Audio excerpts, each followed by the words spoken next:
right, welcome esports fans to the grand finals here in Kaohsiung. It's League of Legends, and it's coming to you live here in this massive and beautiful arena. My name's Superman. I'm joined here by Preacher. Mate, it is packed, and I cannot wait to get into this game. We were looking through all of the veggies, but now we are here at the meat. This is the finals, and we are ready to get into it. I'm super excited to see this matchup in particular because it's been a long road to get here. Yeah. Groups through the bracket stage, and finally here, a best-of-5 on the grand final stage behind us. I mean, it's funny that you actually said from groups to here because the finalists met in the same group. It's Macau and it's also Korea. Unfortunately, inside of the group, Macau did fall down to Korea, but this is their final chance to get revenge. And it's interesting to note that that was the only loss that happened because there was otherwise undefeated runs for both of these teams through the bracket stage to meet here in the finals from either end of the bracket.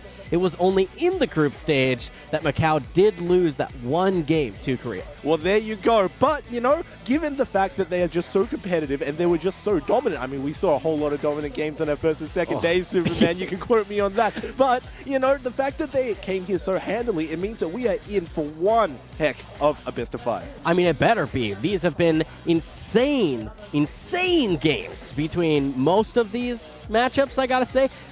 We've seen some stomps, primarily here on stream. You and I have casted some very one-sided games, but we've been peeking over the shoulders of the players as they're playing into this bracket, and they have gotten progressively closer and closer games. You know, a few teams dropping one match in a best-of-3 when otherwise we thought, oh, that's an easy 2-0.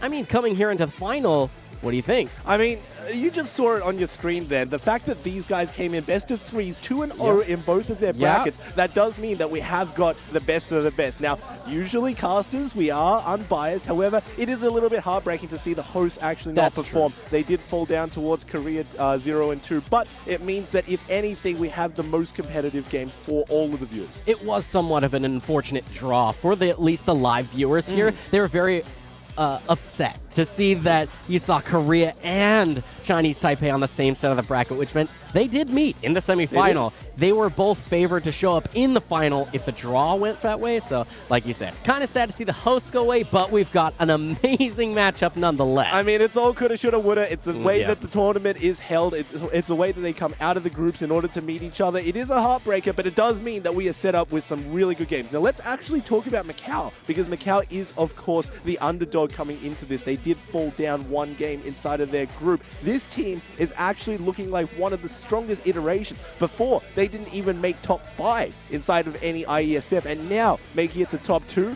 they are here to take some names. Yeah, I mean, they're showing up huge this tournament, and Korea, of course, has always been there at any sort of international event. They're always favored to at least make the final, if not win. Now, you know, we would have loved to see maybe a little bit more of that Chinese run, but dang, Korea has looked hot in this tournament, and coming forward, I mean, Macau's going to show up huge, we can expect. In a best-of-5, I would love to see this to go to 5 games, but I'm thinking more 3-1 for Korea. Well, here's the deal, okay? Before you start making predictions and before you start taking sides, Superman, you got to consider that these people actually play a very different type of game. True. Whereas Macau have adapted to what the current meta is situated, you know, playing a whole lot of early. Korea is defaulting back to what the entire region knows best, and that is late-game scaling. That is making sure that they just hide behind their turrets, which normally you would imagine doesn't actually work right now, but somehow they're making it work inside of their favor. The double TP meta is still strong with them. Let's see what they actually pick in order to facilitate that playstyle. Yeah, and Amy, speaking of those late game scalings, in the semifinal, Korea brought out Sion in the top lane. They even had the Olaf jungle. Those are those mid to late game champions that really don't show up. I mean, at least Sion has a decent laning phase into pretty much anything, but you think of the Olaf as he has a very, very heavy trough. I would say it's somewhere in the neighborhood of the 10 to 12 minute mark. They worked it out and they just smashed the semifinal 2-0, like you mentioned. So. And look, if you have to draw any inspiration at all from the most recent championship, and that is, of course, Worlds, it is the fact that if you play your own game, then you'll go very, very far. They're not adapting to the meta. They're playing what they're comfortable on. And you know what? Honestly, Superman, I am happy just to see them perform on whatever they want best. Now, taking a look at these bans that have come out so far, extremely standard. I mean, you just don't want any of those hard engages. I actually quite like the fact that Macau have hard banned out bot lane. It means that they definitely respect the engage potential coming out of Pop. But that leaves so many things wide open as a top double rotation. I particularly love the Tom Kench ban, and now the Lucian paired with that. Yep. Braum's still on the table, but taking away the Lucian means you're not going to have that lane dominance in the bot lane so early on in the game. And you also have to highlight the fact that Rakan is off, which means Xayah Rakan cannot be a thing inside of this game. These people have thought ahead, and of course, they're just picking the strongest lanes possible, because at this point, Xayah falls down massively in priority, although it's still a very good ADC. And Akali's on the table, Braum we mentioned as well. Even those early game junglers, though, that can make a huge difference, like Lee Sin and Xin Zhao, those are on the table as well. There's a lot of picks for Korea to take in this first round. Or they could also go for the Olaf. You know, if they want to ban it out, then that will require Macau to do a second phase flex in order to do so. I don't actually think that would be such a terrible idea. I mean, whoa, what's going on here, though? That is a whole lot of gambling. That is. I mean, this is throwing down the gauntlet in just game one. Korea, with the early lock-in of the Thresh, you still got Nautilus on the table and Morgana to boot. There's plenty of picks that do fine, if not great, into the Thresh pick, and so it's very surprising to see Korea pick that so early in the draft. Well, Pop must be an acolyte of, Mad Life. He wants to get in all of these hooks, left, right, and center, but it leaves so much open to the side of Macau. I actually really love this pickup of the Irelia. You would normally imagine that there's an Aatrox into an Urgot. That's a standard lane that we see time and time again. But the Irelia into Urgot matchup, if Macau decide to take it that way, is extremely punishing for the side of Urgot because Irelia just busts through his shield. Yeah, you were talking to me about this particular matchup prior to our entire broadcast series about that shield mechanic. Yeah, I mean, it's just such a strong feature when you can just take away the majority of his W, which is what he's going to be leveling first, and then you can just wreck his face while he's shooting you as well. Not that much damage in comparison. I'm surprised that Akali was left open for this long, but I'm glad to see it finally picked. She was massively nerfed on this patch. I think it was the fairest type available where you pretty much double her W cooldown at rank number 1. It's the most fairest way to make sure that she doesn't just tower dive you, but the fact that she's still seeing play means that she's a very good champion. Yeah, and I'm liking this support pinch here from Korea. You expect a jungle pinch, I imagine, from Macau. As you see, there's that Olaf taken away. Not going to have any of those reckless swings early on. I also imagine a Lee Sin ban could be warranted. I mean, Xin Zhao is still on, so you just want to hard target that role from now on. It is the strongest one that you can potentially flex. Apart from that, all you have is ADC to pick on the side of Korea. And when you take a look at the bans, Xayah is still open. You could go for it. It drops down massively in priority, but nothing else is really up there except maybe also a Kaiser. Yeah, or you go back to some sort of Jhin and you hope to just scale up and make use of a pick like that. I don't actually expect something like that to come through. The Xayah, much more likely. We'll have to see what they decide to pair with that Thresh. When you pick a Thresh so early, you've got to have some sort of plan to pair it with. Yeah, you've got to have a whole lot of burst in order to capitalize on his Q, because if he hooks somebody and you don't do anything, guess what? The whole champion is defunct, so you definitely need to keep your eye on that one. It's a huge surprise that they banned off the Gragas, but they left up the Lee Sin. Now let's see what ADCs everybody picks. Yeah, the Lee Sin does make it through. I think that's a huge boon for Korea to help with those really aggressive lane picks. This will probably be the marksman first, followed by, Sivir. I love this pick because with bruisers and now a blitz, we're Hook City, baby. And I've got to say, the movement speed that Sivir can provide to her team composition is fantastic for a triple bruiser composition. I was talking to a whole lot of analysts about Sivir beforehand, and we came to a unanimous conclusion that whoever picks Sivir in Worlds is just going to win Worlds. I mean, they didn't actually end up picking Sivir as a high priority in that best of 5. However, looking at this series, they definitely have their mind on it. You take a look at the priority that Sivir actually provides to the rest of the team, easy CSing, make sure that she can pretty much out-CS her enemy. Very strange that she's actually into a Jinx, but speaking back to the matter, all of these people benefit so much from running forward. I mean, even the Blitz, if you knock somebody up before you actually pull them back, that's a ton of CC.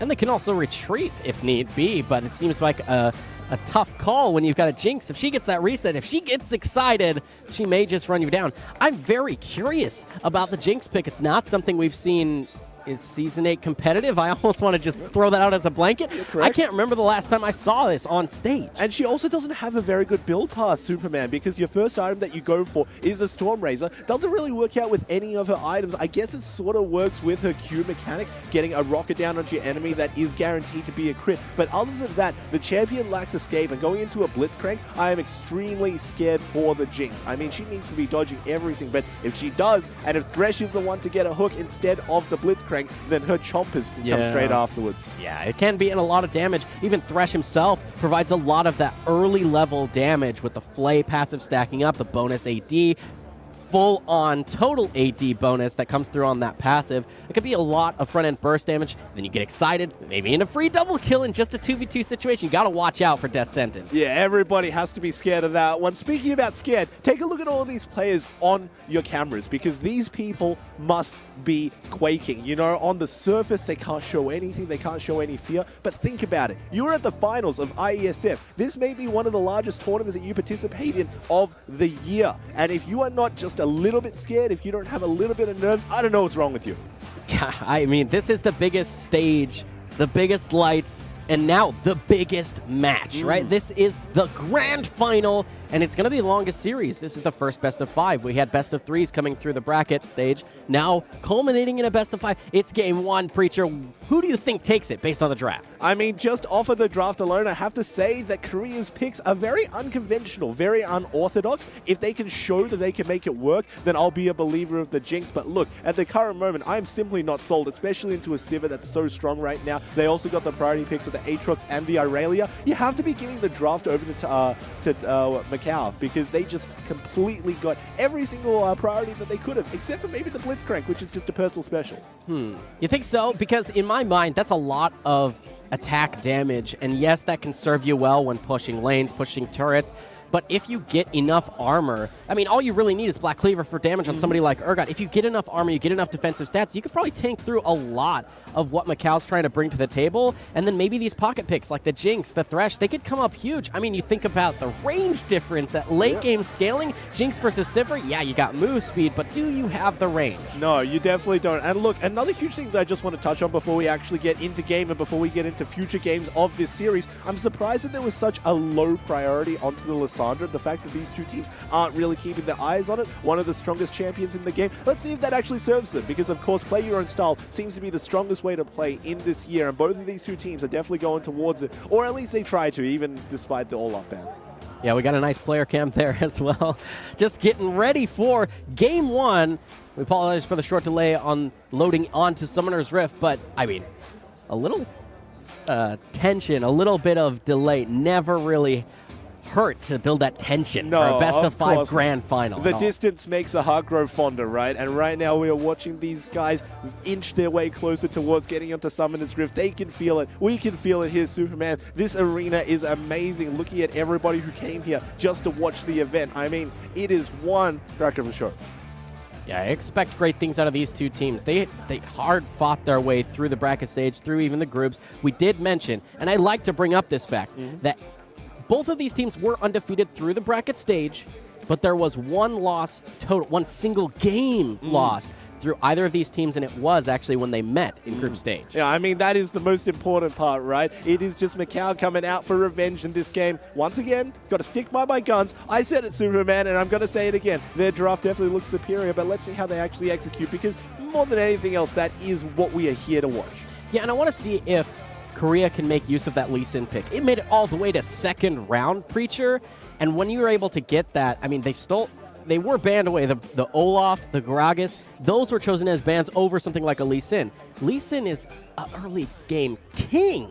And if that comes out huge for Korea and gets the ball rolling, especially with that pocket Jinx, that could be very scary. Jinx, one of the champions, one of those 80 carries that's best at taking down turrets because she can stack up her excited passive on the turret itself. I mean, you keep your eyes on the Jinx, but I'm keeping my eyes on the Thresh to go along with the Lee Sin as well, because the early game potential of the Death Sentence with everything in the Lee Sin kit, I think that he's looking for the golden road, I should say, down into the bottom lane. Well, and you can also safeguard to the Dark Passage Lantern, so you can come in and gank even just through lane from what? 3,000, 4,000 units away? A whole screen away. Oh, yeah. That's a screen and a half. That's many Teemos. I mean, it was a long walk to get here from our rehearsal room, but, you know, maybe he can just jump even longer. Yeah, I mean, that's a huge boon to them if you can just click on the Lantern, come on through. The Thresh may even flash forward, and you could then use your safeguard to get a kick without ever having to use the Lee Sin flash. Then you show up again. We're getting ahead of ourselves. No, We've maybe are some theorizing a whole lot of things. I play bottom lane, and I'm a support player, and I play Thresh, so how could I not get excited about this particular pick? I mean, look, it is very, very hyped coming into this game. The very first game as well, that's the time in which you really start gambling with everything. You say, you know what, nothing really matters in the first game. If we lose a game, we lose a game, so what? But if we win a game, then we look so dominant. I was talking about this earlier in the best of 3 that we cast between Sweden and Russia. It's if you show your hand with a very strong champion that just you specifically play as a niche, then it just puts them on the back foot in terms of future games, in terms of thinking, what exactly do they ban? Because if they ban your champion in specific, you can get a generic OP open for yourself. Absolutely. I mean, if they don't have to pick something like a Braum, and it gets banned out or just passes through, then they might have to ban the Thresh, like you mentioned, some sort of pocket pick you brought out, and you get the free OP, so to speak, and you're, of course, going to be comfortable on a pick like that. Yeah, of course, and it's also the mentality coming into it. The fact that, you know, you beat them on a champion that might not be the most optimal in the meta, that's got to make you feel good. Let's take a step back, though, and talk about these players. It might not feel so good for them to have a little bit of a delay. We are, unfortunately, waiting on a technical issue to be resolved, ladies and gentlemen, but it can only be adding to the nerves that they are feeling. I mean, this is the grand stage. This is it. This is what you've been fighting for your past 3 days and even longer before that to even qualify to represent your nation. And of course, this is all serious competition, but very friendly, because we were talking before about how amazing it's been to see. I mean, if you guys watched the Tekken finals, how it ended, they hugged on stage. They're so happy to play against each other. Beautiful. It was a great esports moment. And I mean, even back at the hotel, all these players are always talking about their games, getting excited about the matches to come. Even if they're not going to come out the ultimate winner, they're just happy to play at this level of competition, at this wide range of competition. So many players from so many different nations coming in to play 3 different titles. It's been an amazing event thus far. And look, everybody wants to take home the crown. Everybody wants to take home the prize at the end. However, even if you don't, then you learn a whole lot, because when you play in your own isolated meta, on your own server, in your own country, and you don't really interact with other people, just getting the chance to play at a competitive level when you travel overseas, that means huge things for all of these players. So even if they don't make it to the finals, even if they don't win the finals, everybody has picked up a trick or 2 to bust their solo queue. Yeah, it's been fantastic to see teams that have already been knocked out, like scrimming each other backstage, and still having that experience of playing on some sort of international scene, right? Even if you're not playing on the bracket anymore, the competitive part of it, you're still having those friendly matches and saying, what can I learn from coming to this kind of an event? And you were also highlighting the hugging at the end. I think that's also something else, right? At the end of the day, you're making a whole lot of friends from countries that otherwise you would just not have been able to access. And the fact that you've got esports in common, the fact that you will always have that to talk about for the rest of your lives, that is one of the strongest friendships that you can possibly provide. I mean, I only got to know you on this event, Superman, but you're already my bro. Hell yeah. I love it. All right. And of course, coming into this match, I want to talk now a little bit maybe about the matchups. I think it's so curious that we were kind of harping on like I called it a snooze fest, the Aatrox versus Urgot. But hey, that's what we're starting out with in game 1. Aatrox versus Urgot. Talk to me, Preacher. What do you think about it? I mean, obviously, it does heavily favor whoever can outplay it, right? Because Aatrox passive nullifies the Urgot passive. If he kills you, he doesn't really kill you because you regenerate, and then it's just a numbers game from then on in to see who can actually do it, whether Urgot can dodge the 3 Qs or whether Aatrox can land it in conjunction with his E as well. It is more or less a skill matchup, but, you know, I always favor the Aatrox in that situation because it sort of puts the impetus onto Urgot. He has to use the second part of his R, and whenever he chooses to use it, it's always pretty much the wrong situation. Seems to be the case. I just like to see the Urgot in that matchup. I kind of favor it myself because it seems to me that Aatrox is so feast or famine. Even though the Urgot can fall behind and not really have the damage to contribute, he can always just stand in front, use those shotgun knees, and just become this beast frontline for his team, even if he doesn't have the damage to get his own solo kill. I'm sorry, Superman. I know that you are sold, but I do not speak shotgunese at all. I am looking at these guys, and I am just thinking that the Aatrox can definitely outplay. I mean, the range on his Q1 and Q2, that is massive into any range champion. That's why we saw him flex into mid lane for the longest time as well. It's the fact that he can deal with mages, and not a whole lot of melee champions could do that with a kit. Yeah, that's a fair point. Then I think it really just comes down to the jungle. The Lee Sin pick.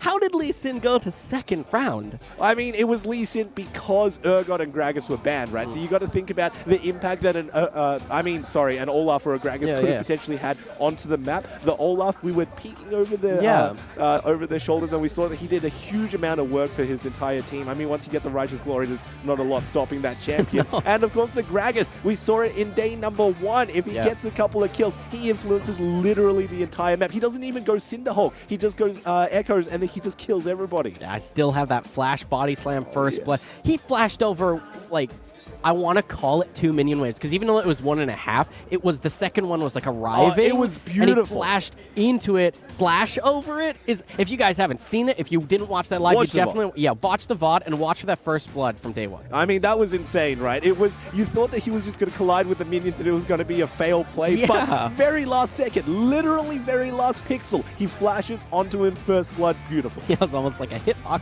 please. And it just worked out for him, and it was fantastic timing on that entire game. So I don't know. I mean, this final, as a best of 5, I cannot see it going 3-0 for either of these teams because both of them are fantastic. Yeah, the fact that they don't lose anything, it has to speak to their caliber. And, you know, when you're playing for so long, because semis were played today. Quarters were either played today or yesterday. I cannot quite remember. But, you know, when you have all of these things in stock for these players, you come here, I wouldn't say that you're so exhausted, but you have been wearing yourself out from playing all of those games. And eventually, when you have to culminate into this final game, if you make a single mistake, you know that that's on you. Oh, and it's on the big stage. It's not just on you. It's on you in front of this massive crowd, too. It's not just a private thing in your solo queue game if you happen to mess up. It's here in front of everybody, and you let not yourself down, your team down, and many of those fans, they're wanting you to perform and perform well on the big stage. For your nation as well. Oh, yeah. I mean, if that wasn't pressure enough, Superman, it is for your nation. I don't know how you're feeling right now, but I got the gold and green tie going on, so I'm very happy with mine. Look, I don't have any bias coming in because, of course, Australia got knocked out very early, but I'm still proud of them, and I'm even more proud of these plays here. I mean, I don't have a team here at all, so I can't have any bias, even though, I mean, it doesn't matter who made it through the bracket stage. I don't got anybody. But, I mean, out of these two teams, Korea comes in as one of those favorites, right? They come in, they're the Koreans. Yeah. Koreans win in international tournaments, except for this year. Yeah, I know, right? I was just about to say, do you really want to continue that narrative? It is a very, very tricky one that has recently been disproven within a month of this event. So if anything could happen, I mean, Macau, they could play upsetters here. They've been playing fantastic thus far. I only expect them to at least take one game off of Korea, if not push it to a game 5, maybe even take this entire tournament off of them. It just remains to be seen. I do think it is curious to decide for game 1 how the draft might have gone, because these two different teams want to do very different things. Yeah, of course. And, you know, when it comes down to these two people, the fact that one has a little later scaling in terms of the Sivir and the other one is ready to take down turrets as soon as she comes online in the Jinx, that is going to clash. And we already know time and time again, these turrets, they are pretty much made of sandpaper at this moment. And, yeah, they get ripped through very easily if you put a minigun to them. Yeah, you know, that's one thing that I'm curious about when it comes to Korea's team composition.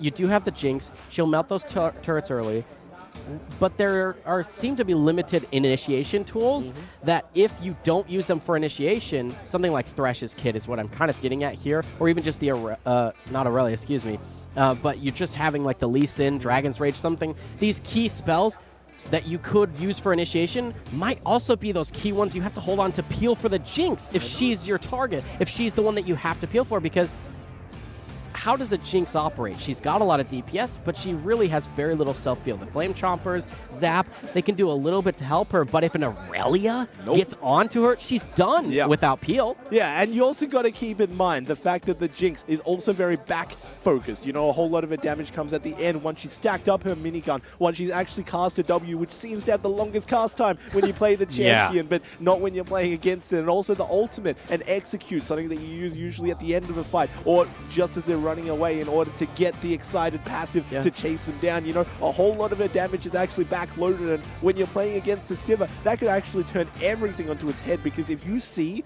the side of Macau engage first, then that might actually catch Korea completely off guard. And yeah, you were mentioning the fact that the Thresh and the Lee Sin, they need to make smart decisions about whether they want to engage or peel. Well, they need to have their brains switched on for game number 1. It seems like if a team fight erupts, anywhere pre-15, and especially post-15, I expect there to be many an ace in this particular game because you think, I mean, yeah, because if Siver's team gets rolling, if Macau just starts a team fight and they pick off a single target, they've got the move speed to chase. And if you get Urgot starting a fight with a nice Fear Beyond Death, he's going to fear everybody in place while Jinx gets excited, rolls them all over. It just seems like the fights will erupt. Yeah. That's for certain. And it's just so annoying if an Urgot manages to find an ultimate because he pulls you in very last second, he flashes into your team, and then he fears everybody. Nobody knows what to do, and in the disarray, the Jinx can just wreck house. You know, once you get a Rune Dance, you practically don't have backloaded damage anymore because it's just instant whenever you want to cast it. This is looking more and more dangerous. Look, I'm slowly starting to see your point about Korea's draft being better, but you'll have to convince me. And more importantly, Korea will have to convince me game number 1. Right. I think it really will just come down to execution for Korea because when you look at Macau's draft, it's very strong and it definitely is obvious. You know what it's going to do. And it can execute rather easily, but when it comes down to South Korea and their composition, it's very aggressive and very snowball-y, but you really do have to execute. And I like this aggressive play. Korea, 5-man stack in the top lane. They might be able to find out this Aurelia in the river. Yeah, it's going to be a fan out from Macau, countered by a 5-man stack in Korea. IFZ, you do not want to walk into that brush, let me say that for certain.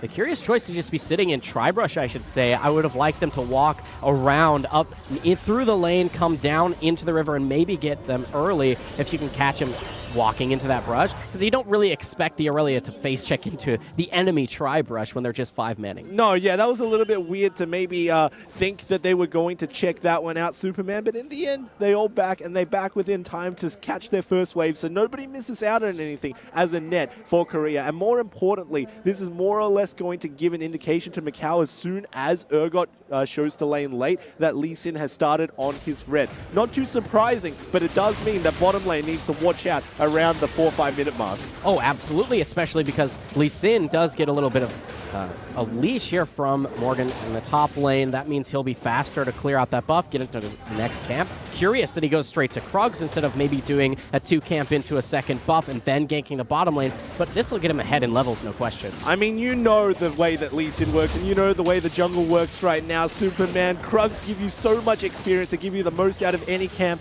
Takes a little bit longer to do, but that is, of course, a trade-off that you have to pay. And once he gets this level advantage, once he potentially gets more CS than the Xin Zhao, even though they're both going to meet on the bottom side, he should be ahead, if nothing else, just from levels and just from skill. An early push in the top lane for Macau. Of course, they do have Xin Zhao staying near the top side just in case there was any Lee Sin cheese to come. It looks like it'll just be those farm camps up here for these junglers. Ping on the way here for the Lee Sin. He wants to pick up the Scuttle to answer on the bottom side. There's so much vision around here that really limits his options in terms of gank paths. Yeah, but he does definitely win this Scuttle trade. If you had to get one of these two, you'd want to have the bottom one because Infernal Drake is up early. You don't want anybody sneaking it on the other side. And Xin Zhao with his heal on his W, he's definitely a champion who can potentially take it very, very early on. So now we're watching him walk down into the bottom lane. Macau is pushed, and Thresh going in. Death Sentence does land. That's a lot of damage. The Zap lands as well. Slowed. There's no escape here. That's just a clean gank. First Blood going over to Elim. And he does not hold any ability, Superman. As soon as he comes into that lane, he knows for surefire that he is going to kill the Blitzcrank. He knows that he's going to hold on to everything else. Nothing's going to damage the Sivir down far enough. First Blood, who can be angry with that? It seemed just like a mistake overall from Macau, more than a play by Korea. They saw Lee Sin all in that ward near the top end of that bottom side river that you saw just another go down. Take a look at this replay. It was really just simple. I mean, they even saw him coming in, but they didn't have the time to react fast enough. Xin Zhao also taking his red. By the time that he even realizes and moves down, Lee Sin has already absolutely decimated the Blitzcrank. No counterplay available. Now let's talk about the matchups for the lanes that we can actually see here, Superman, because we were harping on for the longest time about the Aatrox Urgot, but it's actually Aatrox into Akali, and it is my favorite lane. It's actually Aurelia into the Urgot, so I'm happy to watch both of these play down. And even though there was somewhat of disaster in the bottom lane for Macau, look at these solo lanes that you just mentioned, Preacher. They are fantastically ahead, at least a half a wave to a full wave. And look at those trades there for That is Chong. ridiculous. He's looking for blood. He's got Ignite. 200 health is not enough to be playing with for Plex. He's got to back off. And it's one of the strongest matchups because all three of your Qs and your W as well are skill shots. You don't need to see the Akali in order to do damage to the Akali. And the fact that this is oppressive into her after she just got a W nerf in the first place, oh boy. Oh, man, that was very scary. Chong had already based, recalled, and that means there was nobody in mid lane to help out Xin Zhao. That was a really risky invade to steal away that camp. Yeah, not too certain what he was doing there. At most, he could have just got one camp over Lee Sin. And, you know, the worst-case scenario for him is that he dies through his troubles, but he's still trying to play as cognizant as he possibly can. Let's have a chat about the cognizant lane right now in bottom lane. Wow, nice Destinance forces the flash, but there is the hook on the animated carry. Heal is available, but that is so much damage coming from that. The flash away, that's a 500 range. Oh, no. Blitzcrank punch, and the supports will trade kills. We'll see if the Thresh will He's be going okay. for I it. mean, he's got a ways to go. Rock him, sock him. That Blitzcrank hook is off 2 seconds in cooldown. It looks like they're just going to back off there. The supports trade those kills. You know what the most heartbreaking thing is, Superman? The fact that supports got all of them and the ADCs are both 0 and 1. The fact that they don't actually go back with CS is more or less even for themselves. Let's check out this 2v2 again. The hook lands on the Sivir, which engages the entire thing. A quick flash to make sure that chompers don't hit anything, and they immediately pull onto the Jinx. Means that this Sivir is just going to wreck base. She's also using a little bit of the advantage from the brush to make sure that Jinx is stuttering her steps and cancelling her auto attacks as well. It just allowed the trade 1-for-1. Now in the top lane. Yeah, that's the early flash from Aurelia. Pretty much necessary as JFC is going to get hit by that. The ultimate goes down. Fear beyond death. And he goes down. Excellent play. Lee Sin getting his second kill participation very early on. Check that out. That was just straight mathematical genius. They knew that combined between the execute of the second Lee Sin Q and also the ultimate coming out from Urgot, they were able to kill the Aurelia without hesitation. They both go towards it and they net themselves a kill.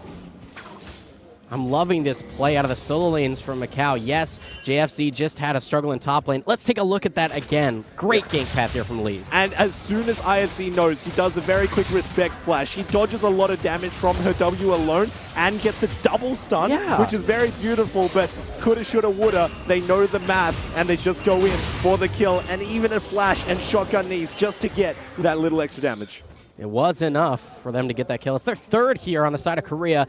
The gold lead, nothing really to speak of, though, and especially before those early purchases can really come through. Nice hook into the rocket crab. That's nice knockup. She's walking down. Jinx got nothing, nowhere to go. There's a little bit of damage. Ignite comes through. Pop had it, and that's the reset. She gets excited there. Once again, it's going to be the supports getting those kills, as there's actually a kill in mid lane. Excuse me. Yeah, I mean, mid lane 2v2 is going to work out. Chong gets them diving, but that's going to be a trade kill. No, the Ignite can't tick through the safeguard shield, but here's Aurelia, dashes through. One more will do it. Excellent ultimate execution. Oh, my goodness. I mean, how are you going to do this? Where are you going to go, Akali? There's the AoE. They don't know that the brush is also unwarded, and there's Godfeed. One more knockup will do it.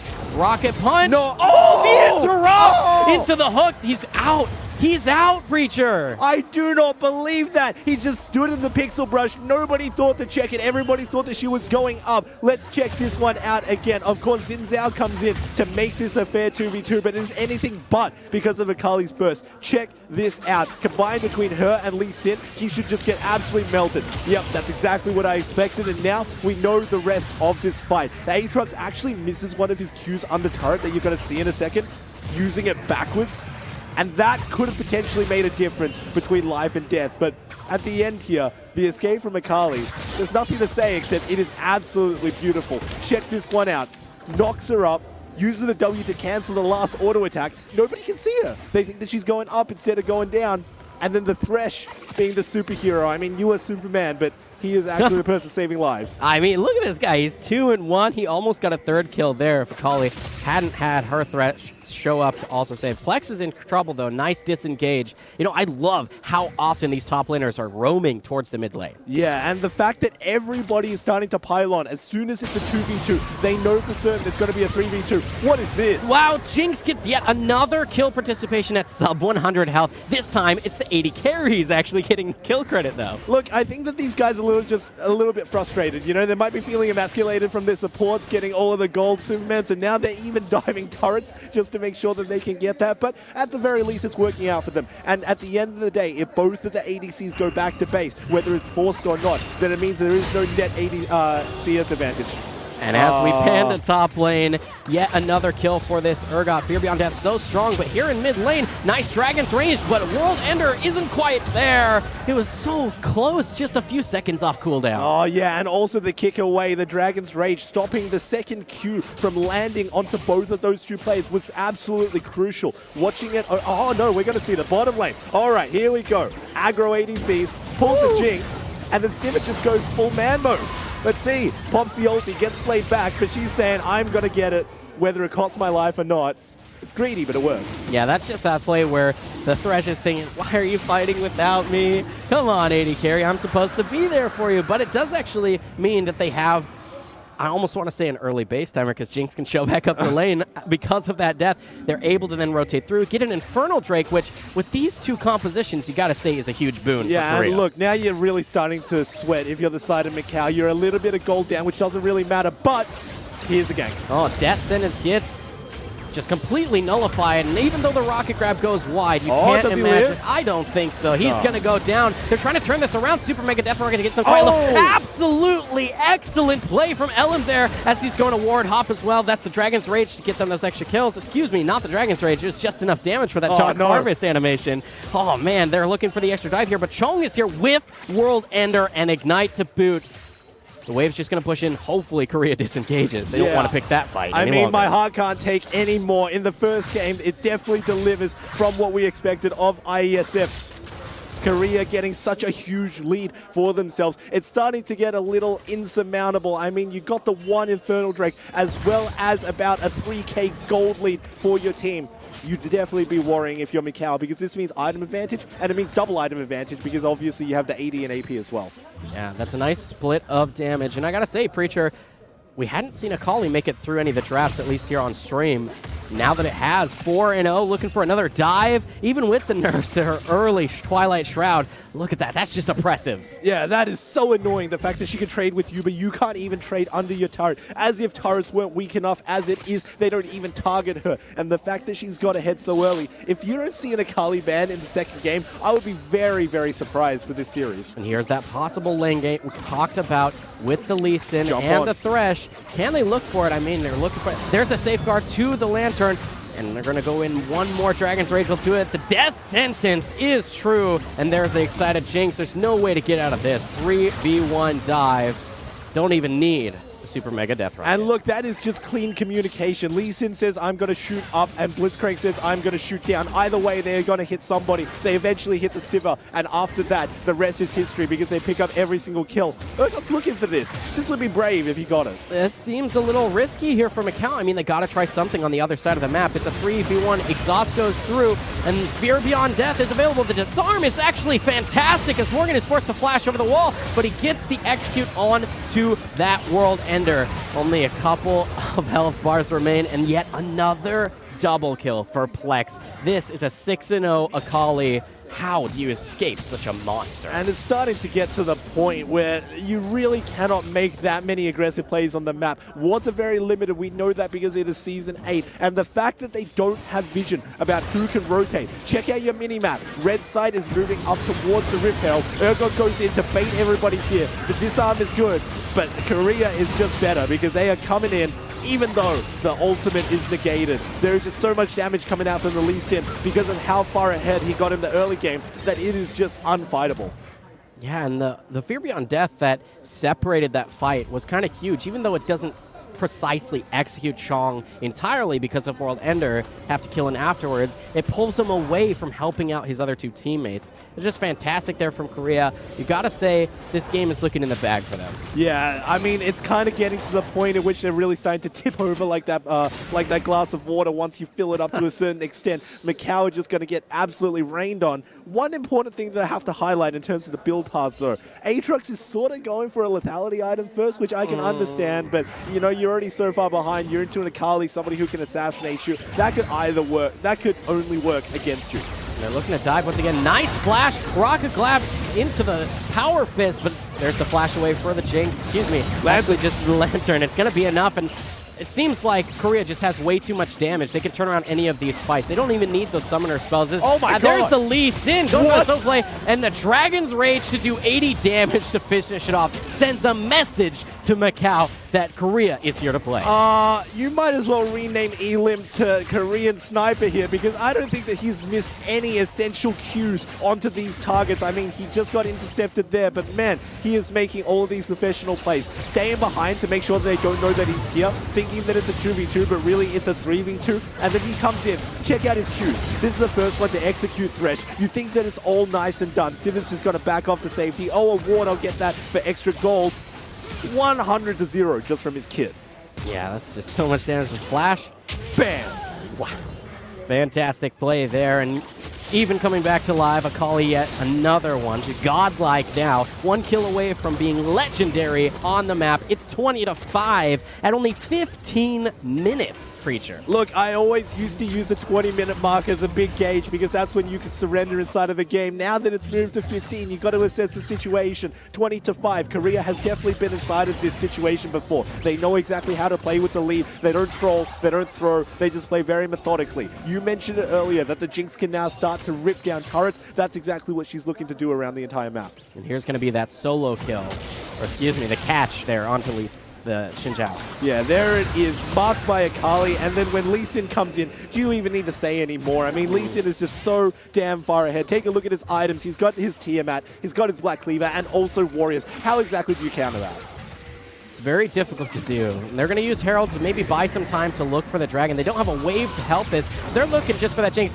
Beautiful Lantern play. I made the false call before about that flash, but really these perfect dark passages have been excellent for keeping Jinx in the correct position. And this is such a heartbreaker for Macau because they can't even get the turret with that Rift Herald. Now they can't take the fight either. It is the worst of both worlds for them as now they have to retreat.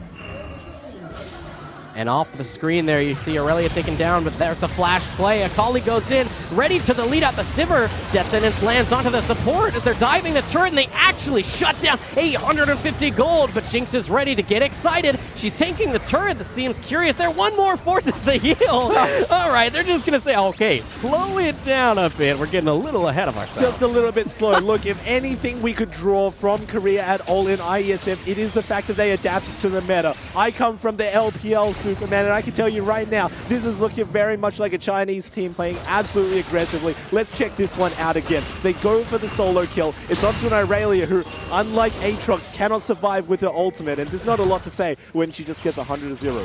That'll be a second Elemental Drake for Korea. This will help them siege up those turrets, and they wouldn't mind even if the game goes an extra 6 minutes. Taking another Infernal will definitely help clear out this game as well. Yeah, I mean, look, if you can finish it faster than you do want to finish it, checking out the map, it's only 17 minutes. You know, you always get to that situation which you bust down the base, you take an inhibitor, and you say, let's go get Baron. Wait, where is Baron again? And that's sort of the place that Korea is coming to right now.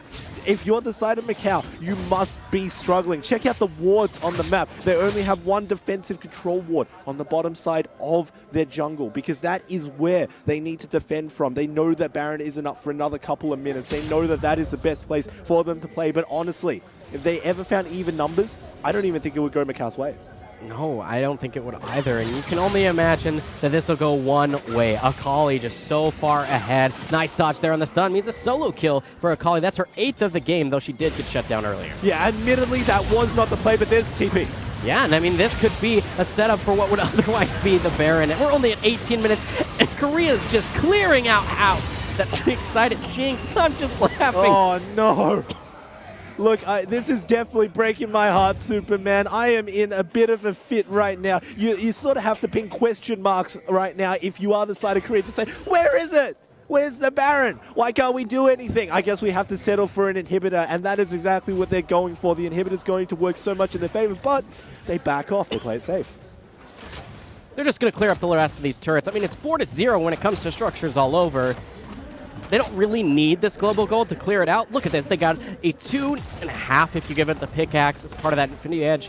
almost a full build AD carry, I feel like, at this point, just by that massive lead. Yeah, and Macau, they want to go so far forward, but they disrespect the positioning of Lee Sin. Immediately gets absolutely stomped. And when Urgot and Akali join the fight, you know that it is game over for them. They got the numbers advantage. Urgot ultimate pulls out the final kill for the ace. It's very lucky, if you're on the side of Macau, that they did not get an inhibitor.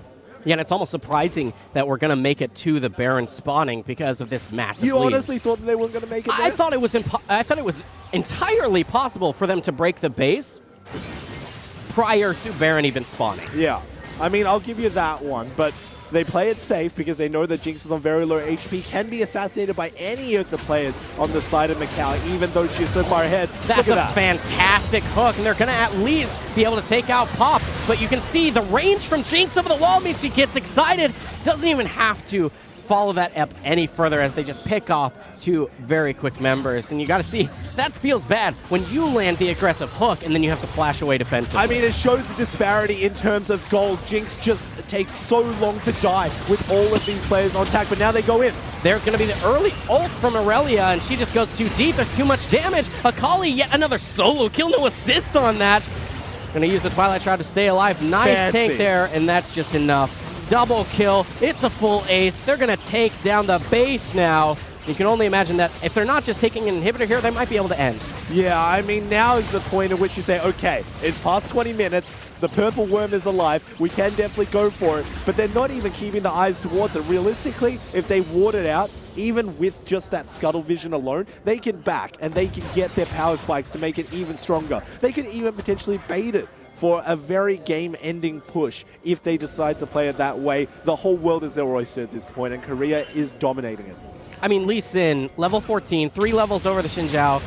While you could do a bait play, and I would like it for its own merits, I feel like it's super easy to just start the Baron, commit to it, and if they really want to fight you over it, you clean house and end it anyway. Yeah, I mean, there's always so much potential coming out from the Korean side to disengage it. You got everybody with the ability to dash away from the Baron and also simultaneously engage onto the side of Macau. It is a coin toss either way as to how Macau plays. The only way that you can see them coming out is Aatrox getting getting knockups onto everybody, and also NH getting a steal. And you mentioned that there might be the way back in for Macau, and it could actually be a reality, not just a tiny possibility, because the one member without Flash on the side of Korea is this priority target, the Jinx. Yeah, but Jinx is not really the person who you have to be scared about right now. There is kind of a 10-1 Akali on that team. Yeah, if you kill the Jinx, but you dive too far to kill her, there could be somebody waiting to rip your face off. Or get you pulled in with those chains into fear beyond death, fear your whole team down. And look, they're melting this Baron with that mountain. That is ridiculous.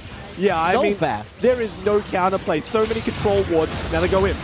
That's going to be the first kill, and that's going to be exciting. You can see Lee Sin still playing aggressive. World Ender will mean he gets to revive.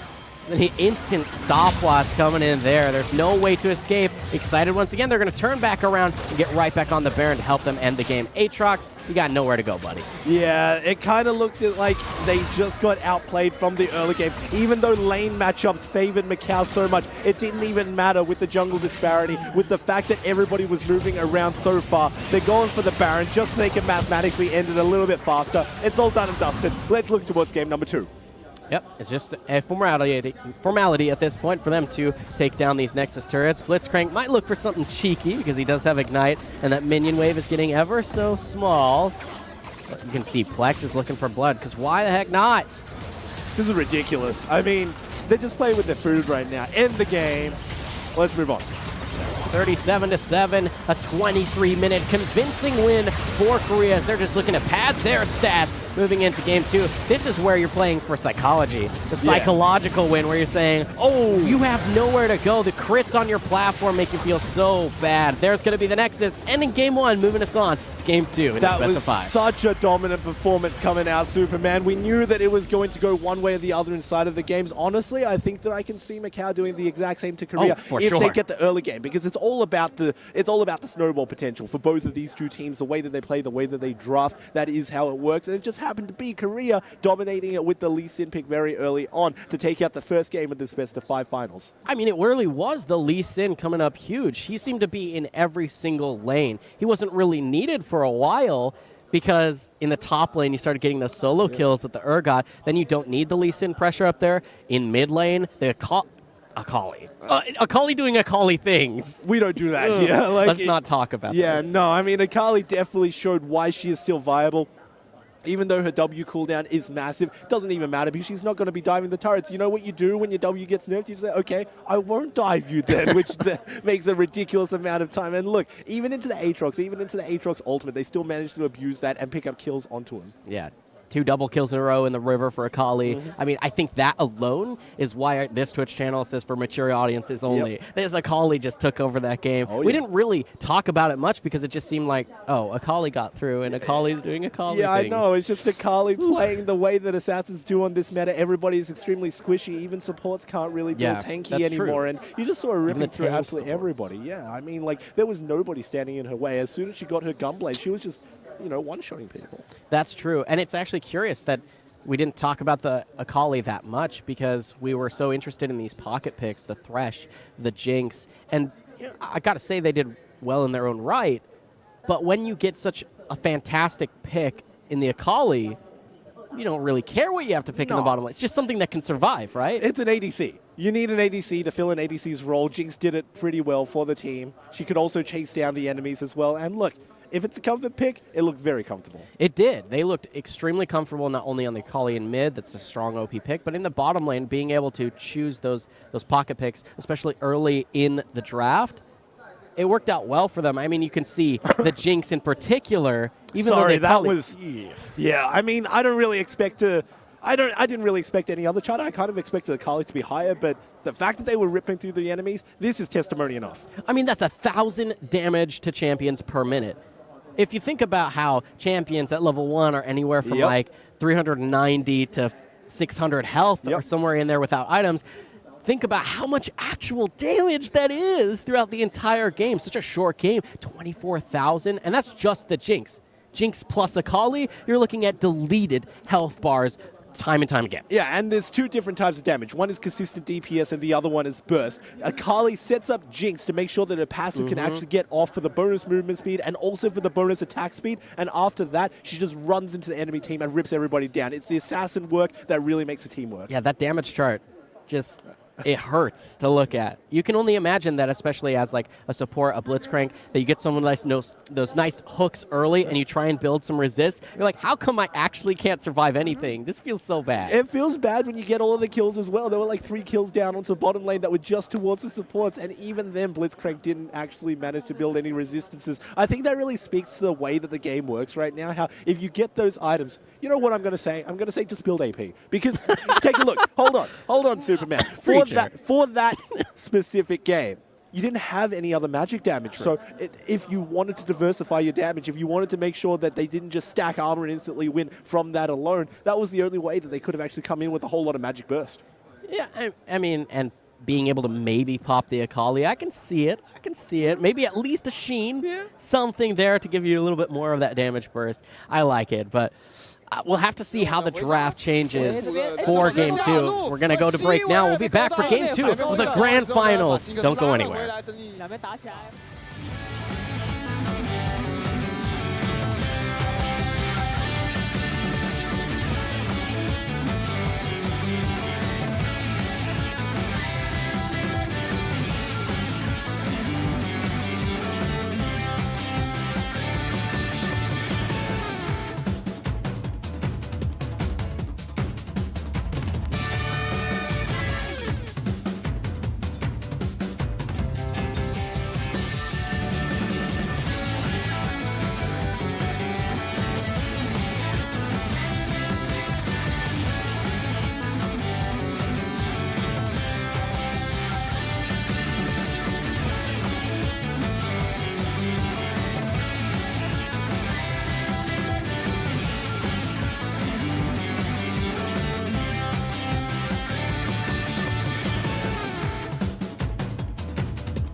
哇，刚刚先是由韩国呢拿下了第1场的胜利，那紧接着还有更多精彩的比赛，我们先休息一下，广告之后马上回来。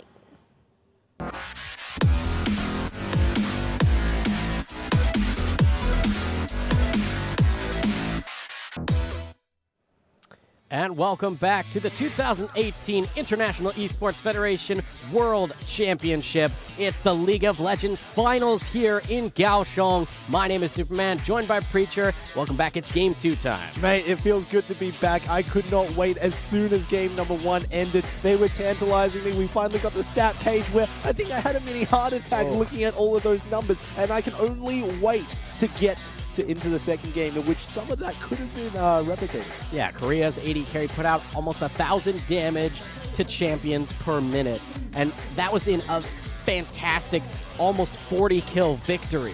That was a stomp if I've ever seen one. We already casted a couple stomps, but that was the best of the best. Add one to the list, Superman, because of course we've seen them all. We've seen them on this stage. I think it's time for a little comeback, because if you only drop one game to your opponents, and now you have dropped 2 in the entire tournament, only 1 for this best of 5, I should mention.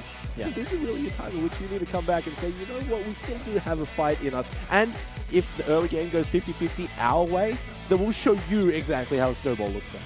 Yeah, I mean, it's just the first game of a best of 5. Game 2, you can always turn it back around. The comfort picks came through for Korea. You can only imagine that if Macau can do the same, there's a reason they went undefeated in the bracket stage. Look, I'm still massively happy about their picks. Let's talk about their bans, which is something they can change, because it was really focused in the second ban phase towards the jungle. They banned away the Olaf and also the Gragas, but they left open the Lee Sin, which was an absolute monster for Elim. I mean, I don't think that he really cared what they banned out, so long as he got one of the 3, the trifecta, to complete the rest of the whole team composition. If they leave either the Gragas or the Olaf open and he wrecks just like he did on the Lee Sin, I'm not too sure that Macau would know who to ban in terms of the jungle. Maybe they just don't ban any junglers so they can actually take away other lanes. Yeah, and I mean, now with the side swap, you have to be even more worried about giving away that Lee Sin in the first round. The first pick could be possible there. First rotation, I think that that's a little bit too bold. If you don't see the Zaya Rakan ban, then that is definitely a priority as well. Yeah, of course. And if there's the Aatrox, the Akali, if it makes it through again, if it remains unbanned, I don't know what Macau's plan is. Yeah, so far, so very standard for both of these two sides. I mean, the Urgot was massive coming in from last game, but the LeBlanc as well, to make sure that there is no assassination potential coming out from Chung. They want a very standardized mid lane in which they don't get behind just from a 1v1. And there's the Rakan ban, so we're not going to see Lovers Duo anywhere in this game.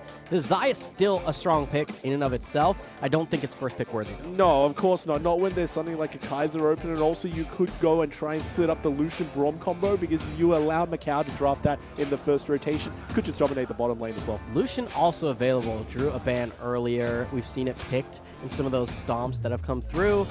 It's definitely one of those AD carries that can participate and put out the same kind of damage we saw from the Jinx last game. Yeah, I mean, it's really up to the side of Korea to see which side they want to take, whether they want to take away the Lucian or the Braum. If they don't take away either, I think that that would be a huge mistake.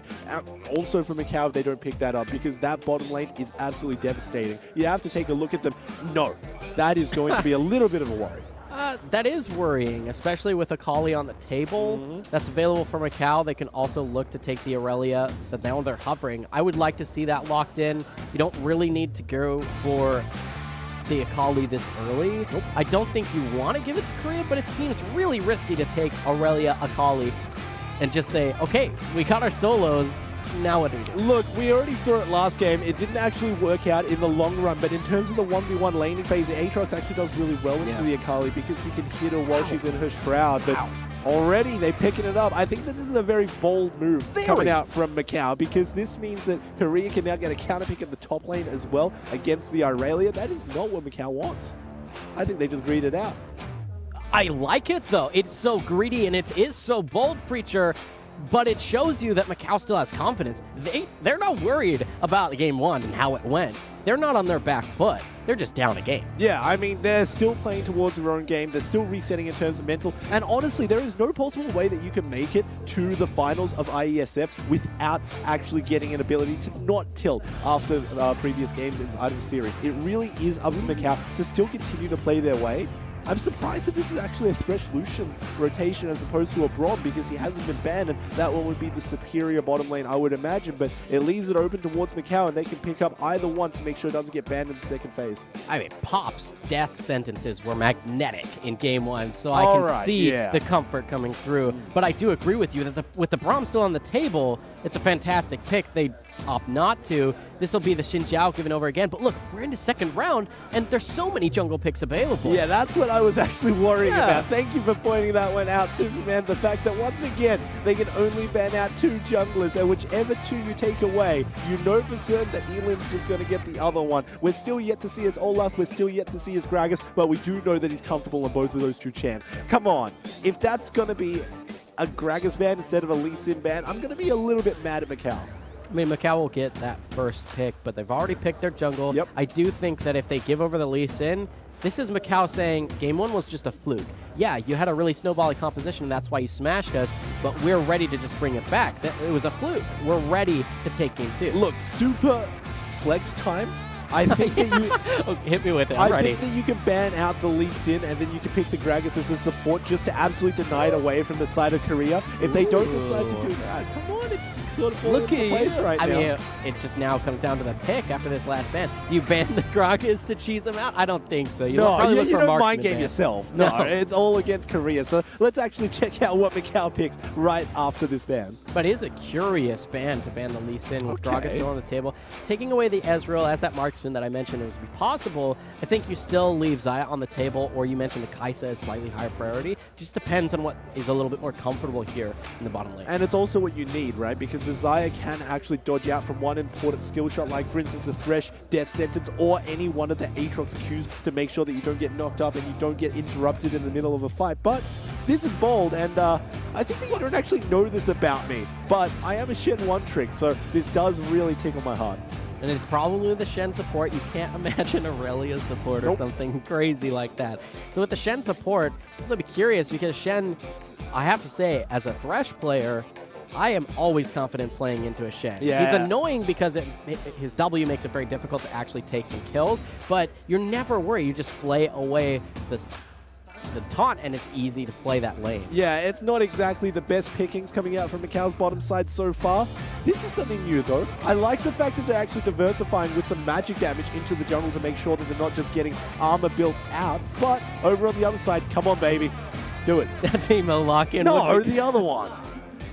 Well, I wanted to talk about how the Taliyah pick is fantastic, because what Macau seems to be building is a dive composition, and Taliyah is already a fantastic jungler, but then she can have that work ground and, of course, cut off team members in fights, set things up globally even. There's just so much of her kit that does so much anti-dive. It's a fantastic pick for Korea. And more importantly, there is so much poke coming out as well from the side of Korea. Combined between the Jace and also the Taliyah, you're going to be chipping people from Macau down while they are sitting under their turrets. It doesn't need to be stated anymore how weak the turrets are right now. So the fact that you can siege them down even while they are under it, that is something that Macau definitely needs to watch out for. They always need to be on the aggressive side, because if they are on the defensive side, they're not really defending anything. You hope to hold your turrets, because at least Macau will be slow to take those down over time. They can dive turrets, so they don't really care if they haven't taken them yet.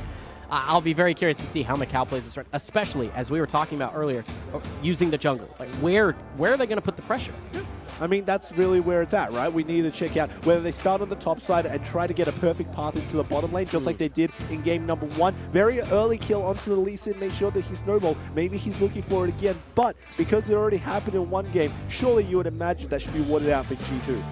Yeah, and I mean, it's game 2. It's still a best of 5. So even if this doesn't go the way of Macau, they'll at least have learned that the adaptations they made in this draft worked for them or did not. I mean, even if they don't take the win, we'll see if this draft made those changes so that they're not getting completely mowed over. Yeah, of course. And look, every single time you adapt, it is always impetus on the losing side to really shake things up, to make sure that they can change things. The winning side just needs to do whatever they did last game in order to really win. And I think that Korea more or less did that, despite the fact that they switched sides. So, of course, some picks and bans were rotated around. But they still got a very favorable draft. Macau now, let's see if they can execute. Once again, I just need to highlight the fact that it was all of some early 50-50s. The fact that the Lee Sin just arrived in lane much faster than Xin Zhao. The fact that he just had a little bit more damage in order to win those trades. If it flips towards the other side, the coin could be dropping very hard against Korea. And that's why I think it was a fantastic choice to ban that Lee Sin. But here we are on Summoner's Rift for Game 2 of this best of 3. It's the grand finals here in beautiful Kaohsiung City. Nice early trade there. The W start. He won. Gumayusi. Yeah, I mean, it's over. FF. How can you play against that? It's literally unbeatable. The fact that Lucian actually took W at rank number 1, though. And no spell shield. Yeah. Clearly a misplay. Clearly. You're meant to take W on Lucian and E on Sivir. Duh. I mean, it's obvious. It is known. Yeah. But unfortunately, they don't go for it. I think they're more pro than we are. No, not the way to play it out. This is an interesting level 1. Pretty much just the 5-point, not the aggression we saw from game 1, the 5-man stack in the top lane. But this will give us a little bit of information as to where these junglers will want to path. Yeah, it's absolutely opposite day because Talia is going from bottom 2 up, and of course the Xin Zhao is moving from top 2 down. So these two people will be meeting on polar opposites, and I think that that's actually very scary for top side in specific because the Jason to Akali is such a volatile lane for both of them. They're both so damage heavy, they're both so tanky-less that, you know, if they ever get ganked by either of the two junglers, it could work out very heavily against them.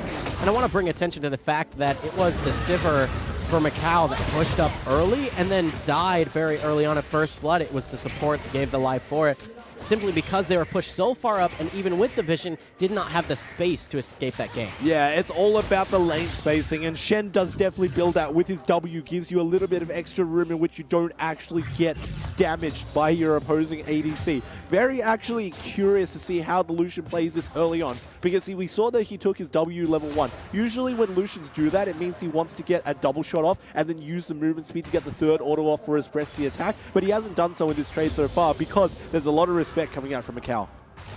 Indeed, and that means early priority in the bottom lane.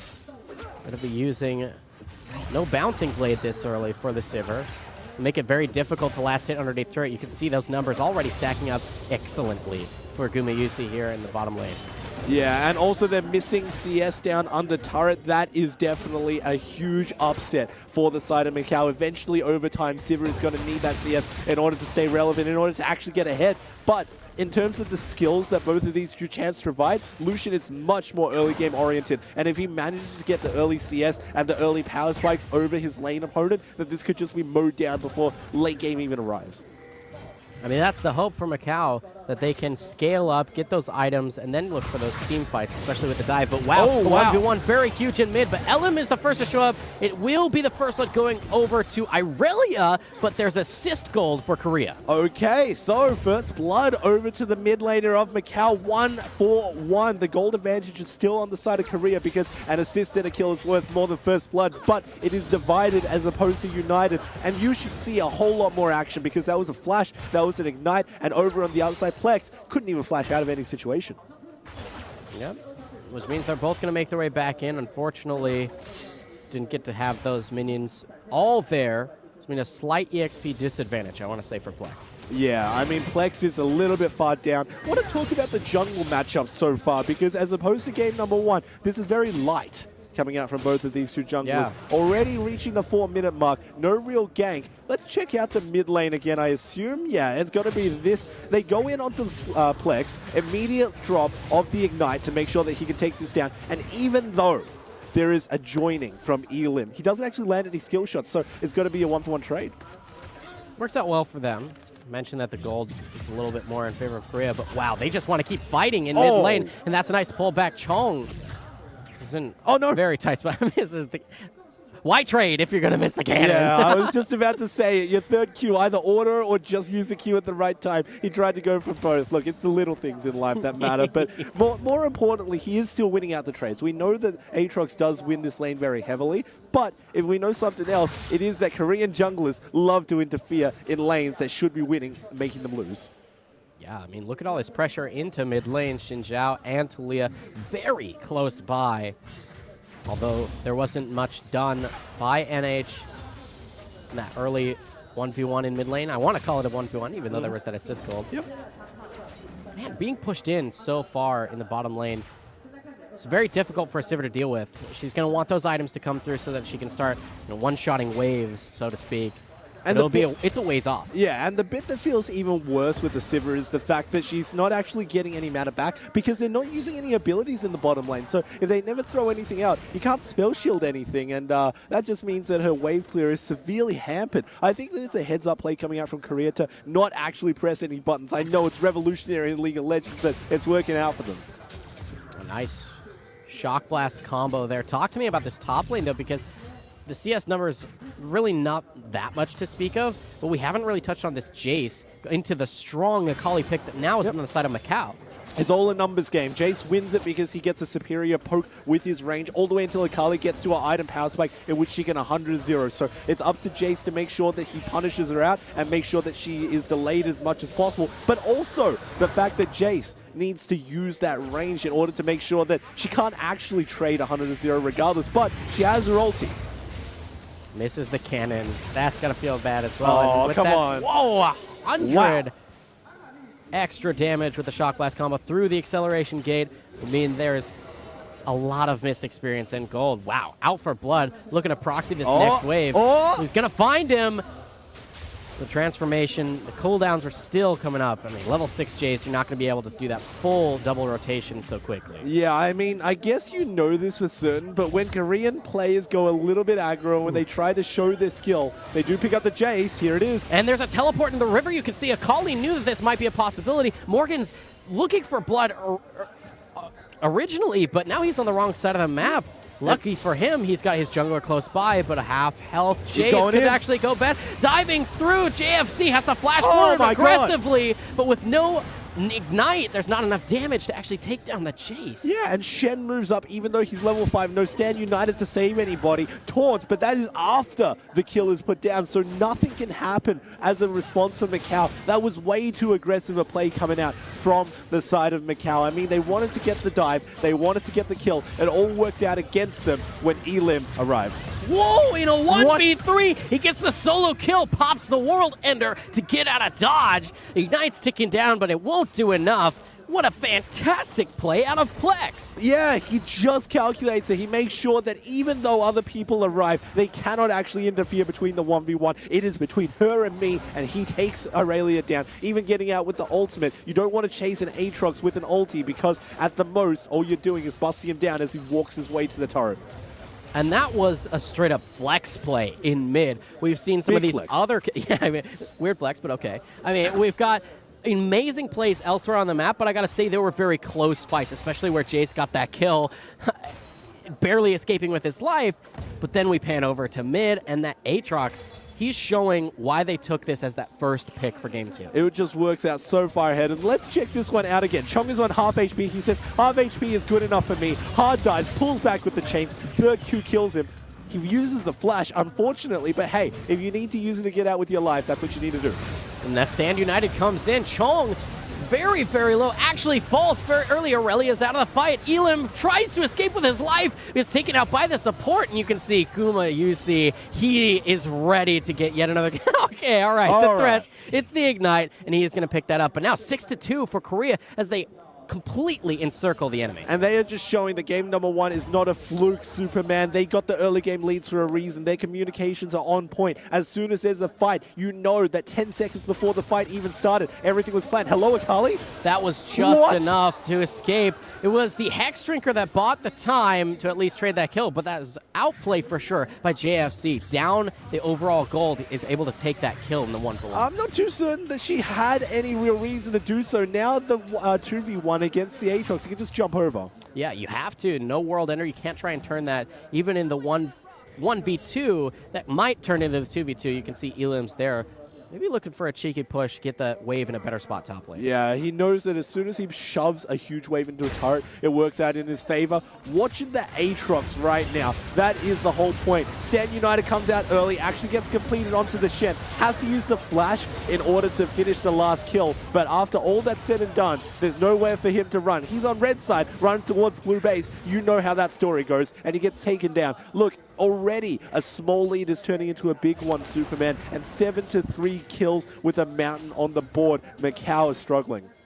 Mountain of Gold, Mountain Drake. And look, K-Pop's in trouble too. I don't think he realized that the Shen could show up as well. Elin shows up to help out his support, and they're going to actually take down Xin Zhao, who will pay for it with his life. That's going to be the broken stopwatch very early. And you can imagine Shen, he's not long for this world. It's a 2v3. Excellent death sentence. I don't know about going back in, though. Aurelia picks up a kill, traded back, and takes Kumayusi coming back up to make sure that they take down the Aurelia. And it's all the denial of the movements. Take a look on the bottom side. Even if Siva knew that that fight was going to happen 30 seconds ahead of time, she did not have the safety in order to move up. Lucian and also Thresh means they can't do it. And I think that they're just trying to pull me away from my speeches because Akali, check this out. I mean, even with a few items in her inventory working towards that gunblade that you mentioned, still too far behind. You can see 2-1-1 with a 30 CS lead. And look, bottom lane is also getting struggled. Nice flash there from the Sivir. One auto attack might do it. An excellent skill shot accuracy there. A 600 gold shutdown. You know, that's actually not who you want to give so much gold over to. It's the Sivir that really needs to scale up for Macau. And she actually paced that to a point where, oh no, never mind. It is all gone. As easy as it came, it left. Yeah, poor Sivir. Those death sentences, I said it before, Pop, he's magnetic on this Thresh. Yeah, I mean, I questioned it before in Champ Select, why not pick the Braum? We know exactly why he's not picking it. It is because it is working out for this guy. I mean, I think that Thresh and Pop are synonymous. Check this one out. The biggest fail of this dive was the direction that Lucian altered. I don't think he hit a single bullet down onto the Sivir. And the pacing with the Q as well. Such a long range that Lucian cannot compete with after his ulti is down. Gets him the kill. However, check out this beautiful hook on this backing Sivir. Straight out into the nudge. Just dies. Unlucky. Choosing to base such a precarious position. You can see this will likely be first brick. Maybe on the next one. Oh, top lane. Oh, boy. Yeah, the Jace. That's the story of this game. 50 CS lead.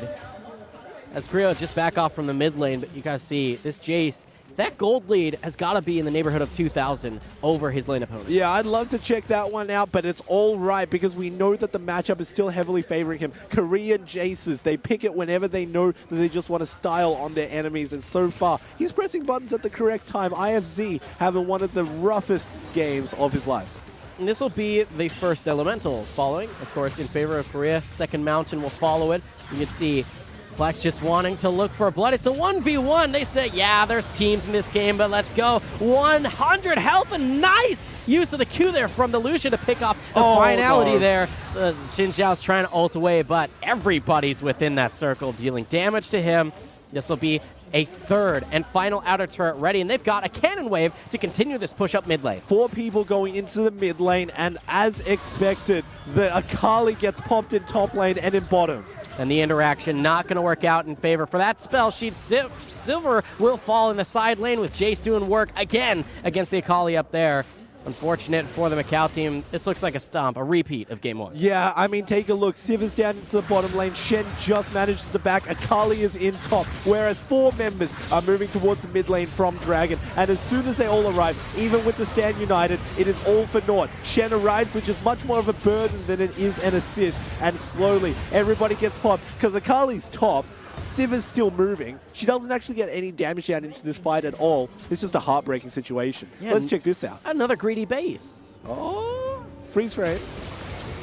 Oh, bam. Style points finish right there. Yep. We hop back to live. You can see 4 turrets now because they did take down that inner in mid.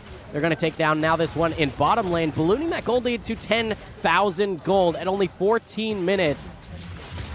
It's just...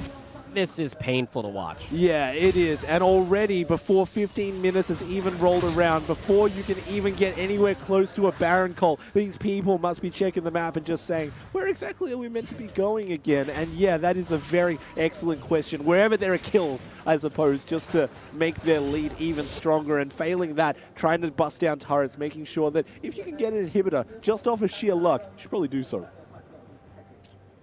Yeah, there's not really much in terms of global objectives, at least prior to that Baron spawning, unless you want to really go for that inhibitor play. But you mentioned early on in this tournament a point about taking those early inhibitors, Preacher. I mean, The downside of taking inhibitors very early on is the fact that if you never do anything with it and eventually your opponents get their inhibitor back, you have fed them around 2,000 gold because the lanes are guaranteed to push. However, with the insurmountable lead that Korea has built in not only this game, but also in the first game, I doubt that that would be a hindrance towards that side. Indeed. And until they can actually make use of that lane, it seems they just want to set up that vision. You can see with Thresh coming around, the AD carry together. They're setting up this vision not really for a Baron. It's still 5 minutes away. But actually a pick here. There's going to be an interrupt on the Dark Passage, a massive play into the box, but Lucian has nowhere to go. That's a lot of damage. Stand United does mean that Shen joins the fight. An excellent Shroud there as they're just going to go diving deep, and that's a shutdown. A lot of gold replacing, but Sivir on the backside gets taken out. Jace, Raid Boss has arrived. A double kill for him. Will it be the triple? One more Tech can do it. It's a triple kill for the Jace. Morgan is ready for a quadra kill. The Shroud is there, but the AoE damage will show him at least where she's headed, and there's no escape. Yeah, Morgan's as soon as just ready. No quadra kill anymore, though, I would see, but it is a full-on ace, and a little bit of a meme as Plex steals away that kill, but with the Cannon Wave, they have the option to take the inhibitor at this point. Yeah, and it's also a Jace, so as soon as you use your hyperdrive onto the turret, you know for certain that he's going to be taking that one down. Let's check out this very ambitious play coming out from Macau. They go towards the Lucian, cancelling the Lantern as well. But after all that's said and done, Talia can still join on the map, and Jace is slowly making his way down. They do very well to take down as many members as they possibly can, but as soon as the man, the mystery himself arrives, it is just a slaughterhouse again. Yeah, Morgan is just a powerhouse on this Jace. He's up. I mean, he's still a ways off, but I want to say he's going to get a Flame Horizon if this game goes any longer. He's so far ahead in total gold as well. Not just the farm numbers, but with 6 kills, 3 assists, and showing up huge for these team fights, you know he's in trouble. Speaking of trouble, Sivir's like, do I have to flash? I don't know. Meanwhile, Rift Herald is also used on the bottom side of the map. This is a lose-lose situation. There's not a lot of places that you can choose to defend as Macau, as slowly your entire base gets ripped open. It's a little bit too early because after all that's said and done, it's still going to be ages until Baron spawns, but if you can take it down, you would not be complaining. Yeah, first of 3 inhibitors likely to fall here as they're just going deep. Sivir is going to die. That's the second inhibitor that falls in the bottom lane. They're going to get the charge from Shelly, too. Will they get the dance? That's the question at this point, as they're taking down the second inhibitor turret. It's still healthy. They're diving the turret again. Flexing hard. 2 kills on the platform, and Shelly's alive. They're going to get the dance. The Nexus falls for game 2. This could be a very quick series. There's Shelly shaking around, doing the spin. Showing us what she's got. That is beautiful to watch. I mean, I never anticipated that to be so quick, but I doubt that there were quicker games inside of this tournament so far. And weird to see it in the grand finals too, Superman. The fact that Korea just absolutely styled on top of them. They did it before on red side, and now they do on blue side. Take a look at the faces of Macau. A little bit of defeat you can see there. I mean, it's only the second game of what could evolve into a 5-game series, but it's looking less and less like that's likely. Yeah, I mean, the fact that they can dominate on both sides of the map, the fact that they can show, even if you ban out specific picks, it still works towards their favor. They've got so many pockets, you'd imagine that none of them actually know what a dress is. I don't actually think that Korea can potentially be banned out here. What's left for Macau then? I mean, when you switch up your draft, it seems very difficult to try and make a difference. If you do ban out some of the picks you struggled against in game 1, and you get some more of those powerhouse picks for yourself, taking the early Akali, even blind, that was a bold move, and you were hoping for it to pay off, but it got completely destroyed by the Jace, so they definitely got punished for that. Yeah, I mean, it's sort of a catch-22, right? You need to pick the Akali early or else it gets picked by the other side, but if you pick it early, it just gets counter-picked, and then you're sort of left there high and dry wondering, I'm on red side. How did both of my lanes get counter-picked? And then, it was just really, really upsetting to see that Macau couldn't actually bring it back. I like the way that they adapted their draft, though, banning away the Lee Sin. However, you know, big brain, maybe pick up the Gragas as a support. I liked that point for each other. I think it could have been a huge play for them. Ban the Lee Sin, take the Gragas away. Didn't end up needing to be the pick for it. But I gotta say, when it comes to Macau's playstyle, I don't think playing more aggressive early will really help them. I know the meta here has really been who can get those win lane, win games rolling, but I think if they just draft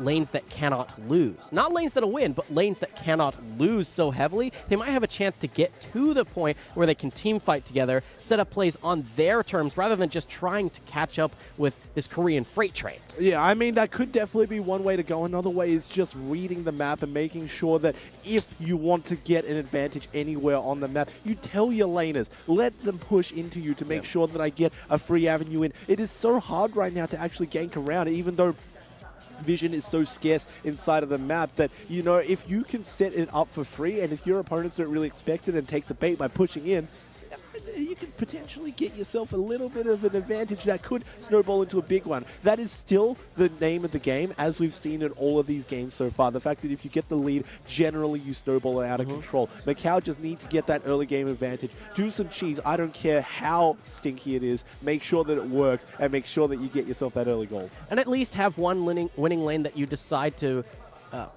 invest in. I haven't really seen Macau saying, all right, this is where we're going to put our pressure, and this is where we're going to continue to put that pressure and maybe get a lead on this side of the map. I mean, it's very hard to do that when you're just losing the entire map, but take a look at that chase. Yeah, I was about to say it's very hard when you're going into a 16k, nearly 17k Jace before the 20-minute mark even hit the game. Shelly's dancing, and so was he, you'd have to imagine, in this seat after that stellar performance. Koreans always pick Jace when they just want to style all over their opponents and say, you know what, my micro is much better than yours. And in this scenario, Morgan, he definitely proved so. And you got to keep in mind, when looking at this damage chart and the Jace performance being so incredible, it was first round double solo lane pick for Macau on red side. And the Aurelia barely showed up. Yep. I mean, the best thing that you can possibly say for the side of Macau is that the most damage came out from Aurelia, so if you had to change anything, you probably wouldn't change that. But even given that, you'd still want to change it along to make sure that your top lane gets a tank. They had no front line. As soon as they went in, I mean, the Shen was not a front line, in all honesty. And if nobody is tanking up that damage, if nobody is absorbing the CC coming out from Korea, then that was just going to rip right through them. And it was really just Aurelia's damage from trading with Aatrox over the forced trades, too. But let's take a look at the highlight reel from Game 2. And, I mean, that was a fantastic performance yet again by the Koreans.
哇，马上就要来到至关重要的第3场比赛了，而究竟比赛结果会如何呢？我们先休息一下，进一段广告，广告之后马上回来。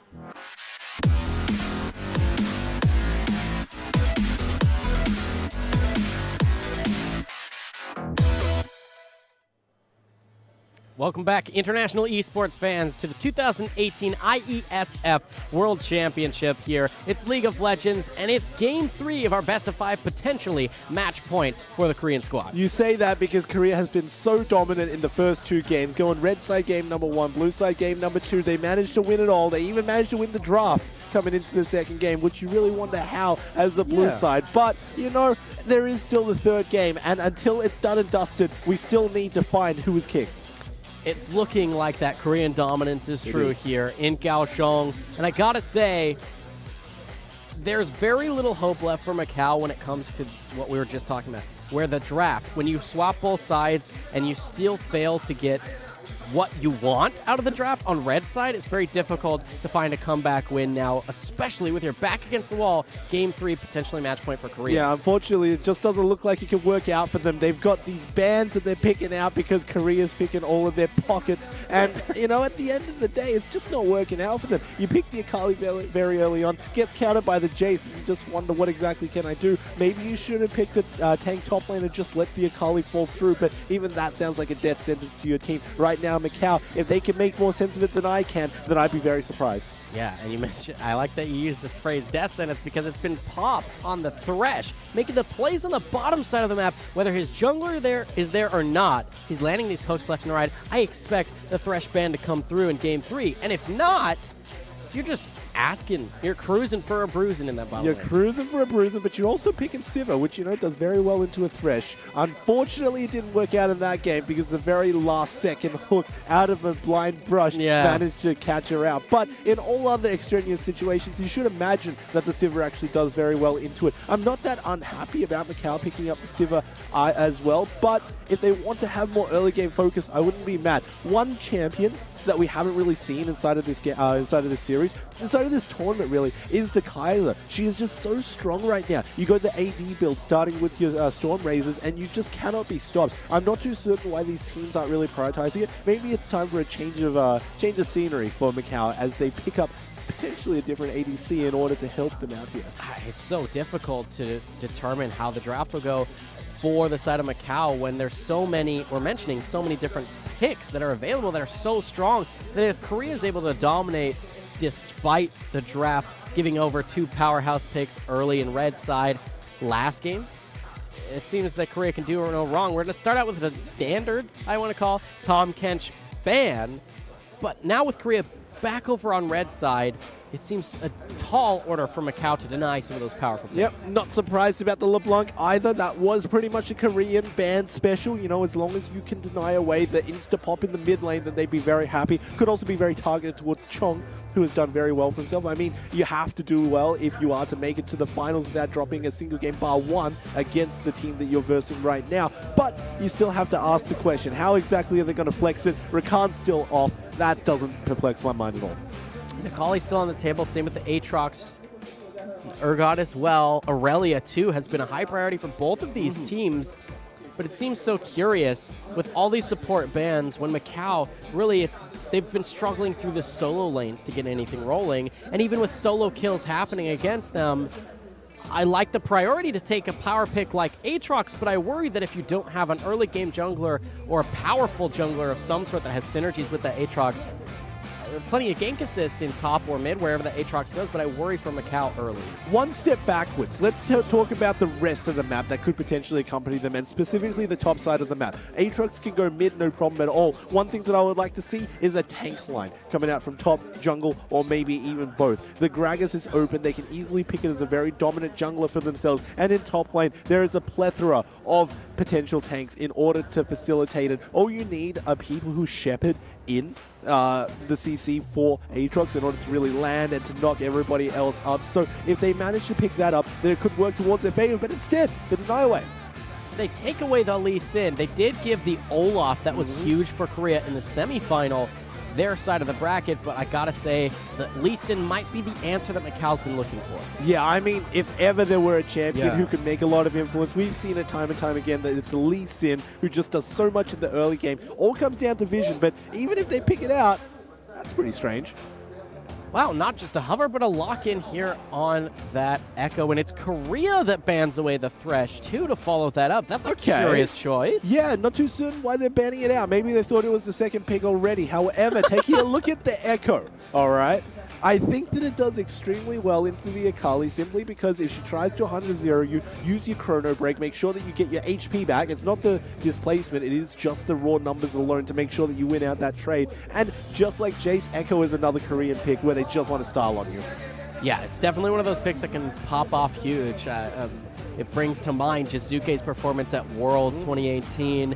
bringing that pocket pick out. And I want to see a performance like that out of Korea again if they're going to bring out this pocket pick. But Macau, with their backs against the wall, still going for these aggressive choices. The Aatrox, they call you these powerhouse picks from Season 8. And with the Lee Sin, I at least have some belief that they have the tools. Okay. That is very strange. Nami and Jin do not synergize with each other very well. You put the pops onto the Lucian. Onto the Jin, sorry, and he has to get 3 orders off onto the enemy. That is denying himself away a lot of CS, and it also scales better with attack speed champions as opposed to attack damage champions. Well, I have to see exactly why they're picking this, because one advantage that Nami does have is the tsunami coming out from her ultimate. It hits the Olaf as well, and it propels him forward with her passive to give him extra movement speed. So at least there's a synergy between support and jungle.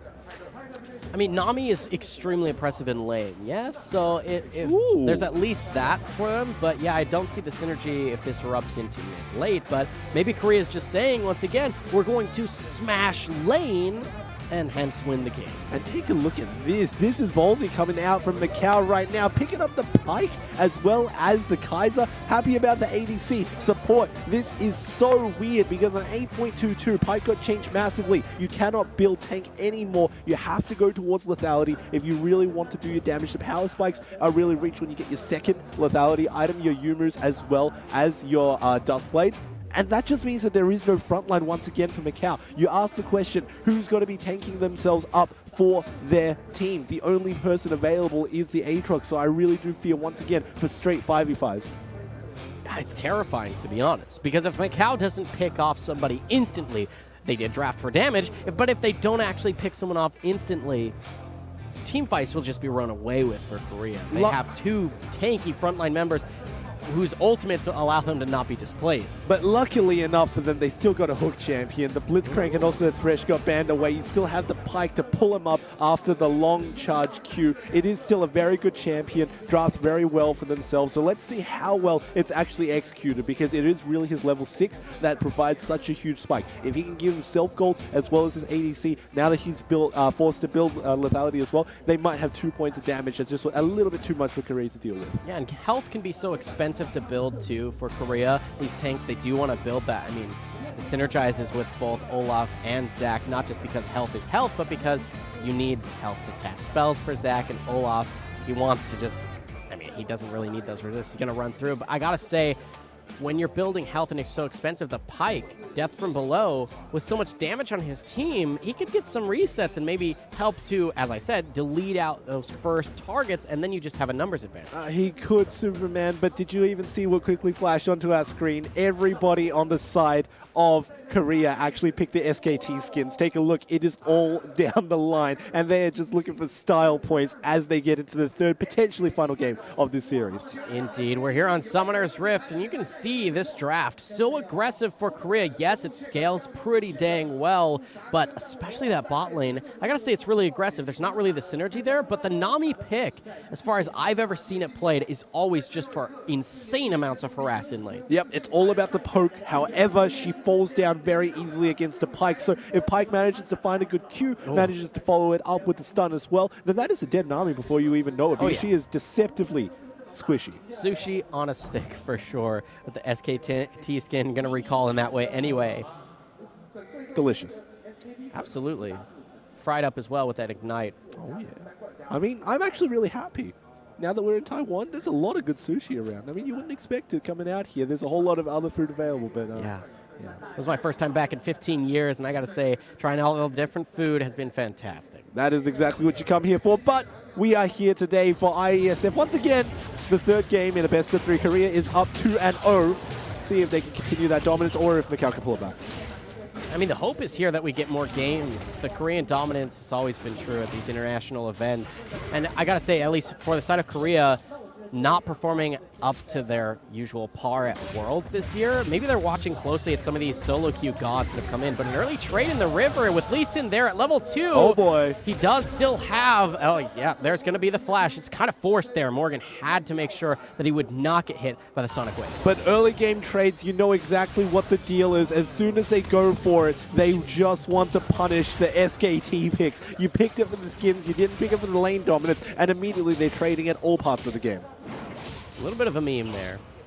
nice taking that flash early in top lane means that Lee Sin has that priority to take this scuttle and maybe even continue to look for pressure in the top lane. There's a lot of vision control that's forced out of Korea on that top side to say, yeah, we want to make sure at least Olaf can farm and not just completely get zoned by this really aggressive Aatrox when you're down a flash. Yeah, and that is exactly what he wants to be exploiting. Before level 6, you just get free hits down onto the Olaf. There's no way that he can run around. No flash either. He doesn't have a ghost. It just means that he is free picking very early on in the top side. Speaking about mid side though, Plex, he needs to play this lane very safe. Already on half HP.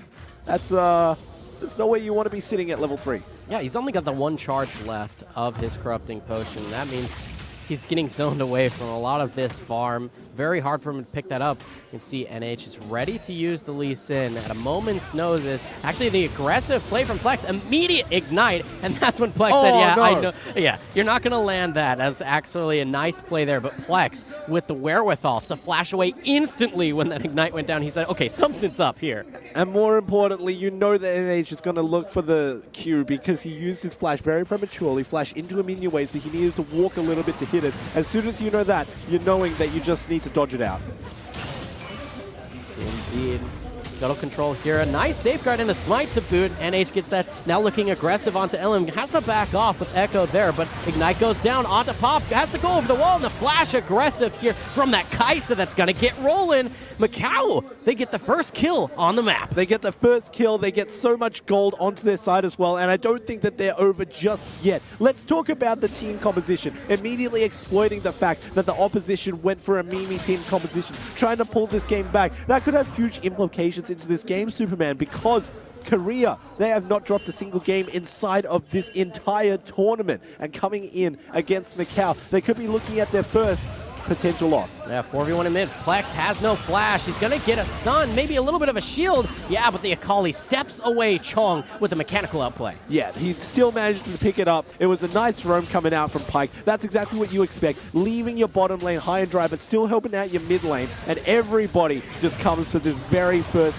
early kill. Jumping over the wave in order to actually use his Q, getting the early kills onto Kaiser. She scales so well, so giving her early kills makes it so strong. What just happened? Oh, more sushi is what happened, as that's the second death already for Pop. He used his Ignite in that trade to trade for the heal of the Kaisa, and they actually still were able to take her down. It's a miniature shutdown, but man, that's an aggressive bot lane out of Macau. Yeah, I definitely want to see how Space Vane died in that situation. I'm waiting for it, but over here, Morgan, what you doing, buddy? Just hoping to harass this Lee Sin. He said, hey, you showed up in my lane and made it hard for me in the early levels. I want to at least show you what's up, but here's that bottom lane. All right, this is the 2v1. The Kaiser is there by herself without any support. Pops the passive and actually managed to kill down the Nami before she herself gets shut down. Very heads-up play, but you got to be asking the question, why are you pushing out without your support? Yeah, it's really aggressive. And the bubble there that landed from Pop was fantastic. Maybe that's the Nami pick coming through. Even for the skin, yeah, there's that. But when you can land a skill shot, that's not quite a suppress. It's a suspend. It's a very special mechanic in League of Legends. Very difficult to deal with. Yeah, and it also knocks up for the purposes of Yasuo, but we don't need to talk about that inside of this game. It is still a very prominent pick, provided that you can use it to poke out, and especially seeing as Pyke is rotating all around the map to get some easy kills around, especially in mid lane. I wouldn't even be surprised if the Nami just uses that superior trading to get her lane ahead. Speaking of superior trading, Morgan says, hey, where's that Lee Sin? Where's your jungler? 1v1 me, bro. And he's taking the better of that trade, and you can see those CS numbers are stacking up because of that. Yeah, very strange, because you even saw that the Olaf moved down. You assumed that it was him who placed the ward over the wall in order to potentially steal your Grump away with a Q. You know that his lane is pushing. Why not visit top lane immediately after and try to murder him along with Aatrox as well? Doesn't go for the play, misses out on a lot. Oh, the early smite punished there. LM gonna miss out on that Gromp campus. There's trades again. These solo lanes, they're going at it. Yeah, I mean, these champs aren't exactly the strongest in the meta right now, Superman, and you can definitely see it play out inside potentially the favor of Macau, because they are getting significant leads all around the board. Having said that, though, CS is still going very well in the top lane. Morgan is just an absolute beast. You'd have to say, if there were any MVP, you'd be giving it over to him. Might as well. I mean, he's been performing fantastically. But I gotta say, Macau with an early gold lead, Many of that's still in the pockets of their players, not able to translate that into damage just yet, especially with the Boots 2 rush for both of these 80 carries. I want to see more of aggression out of these junglers. Really, it's just been them fighting over these camps, mostly on red side, though. As you can see, Lee Sin using that early advantage, steal away the red buff. Second of the game here. So he took away the Gromp the bottom side as well. Look at that. 10 CS lead in the jungle. How does it feel? I mean, this is just shoe on the other foot, right? You've been oppressed by this Lee Sin in game number 1, and now you're finally doing the oppressing yourself. Going into a Zac, a notoriously very weak early game jungler, a very weak skirmisher as well, exploiting the fact that Zac can't do too much by himself, and managing to build whatever advantage he can before Lee Sin inevitably falls off.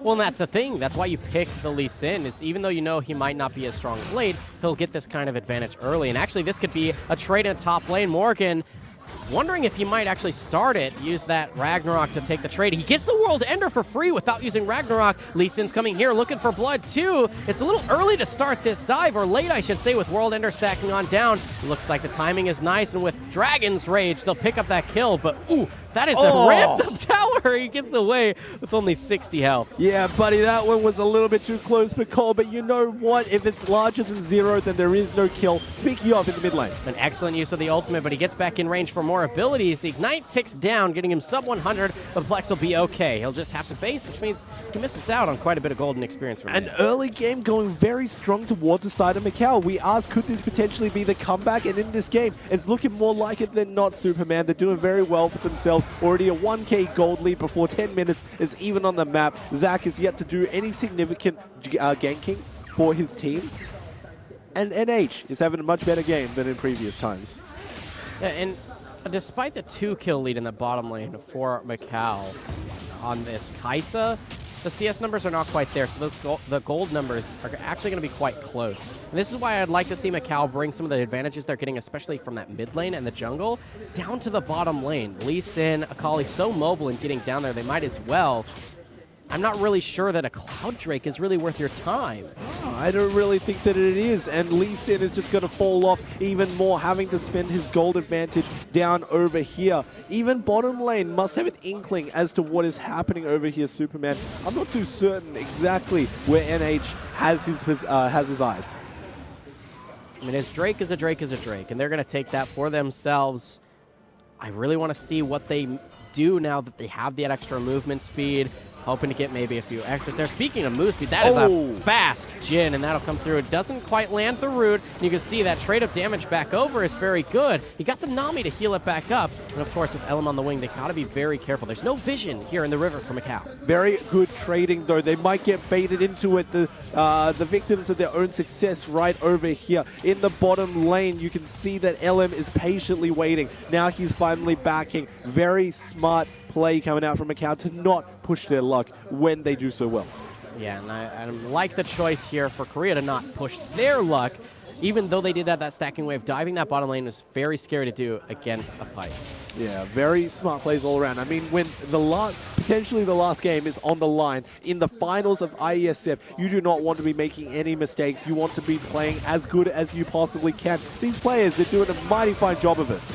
Wow, it actually is going to be death from below in the bottom lane.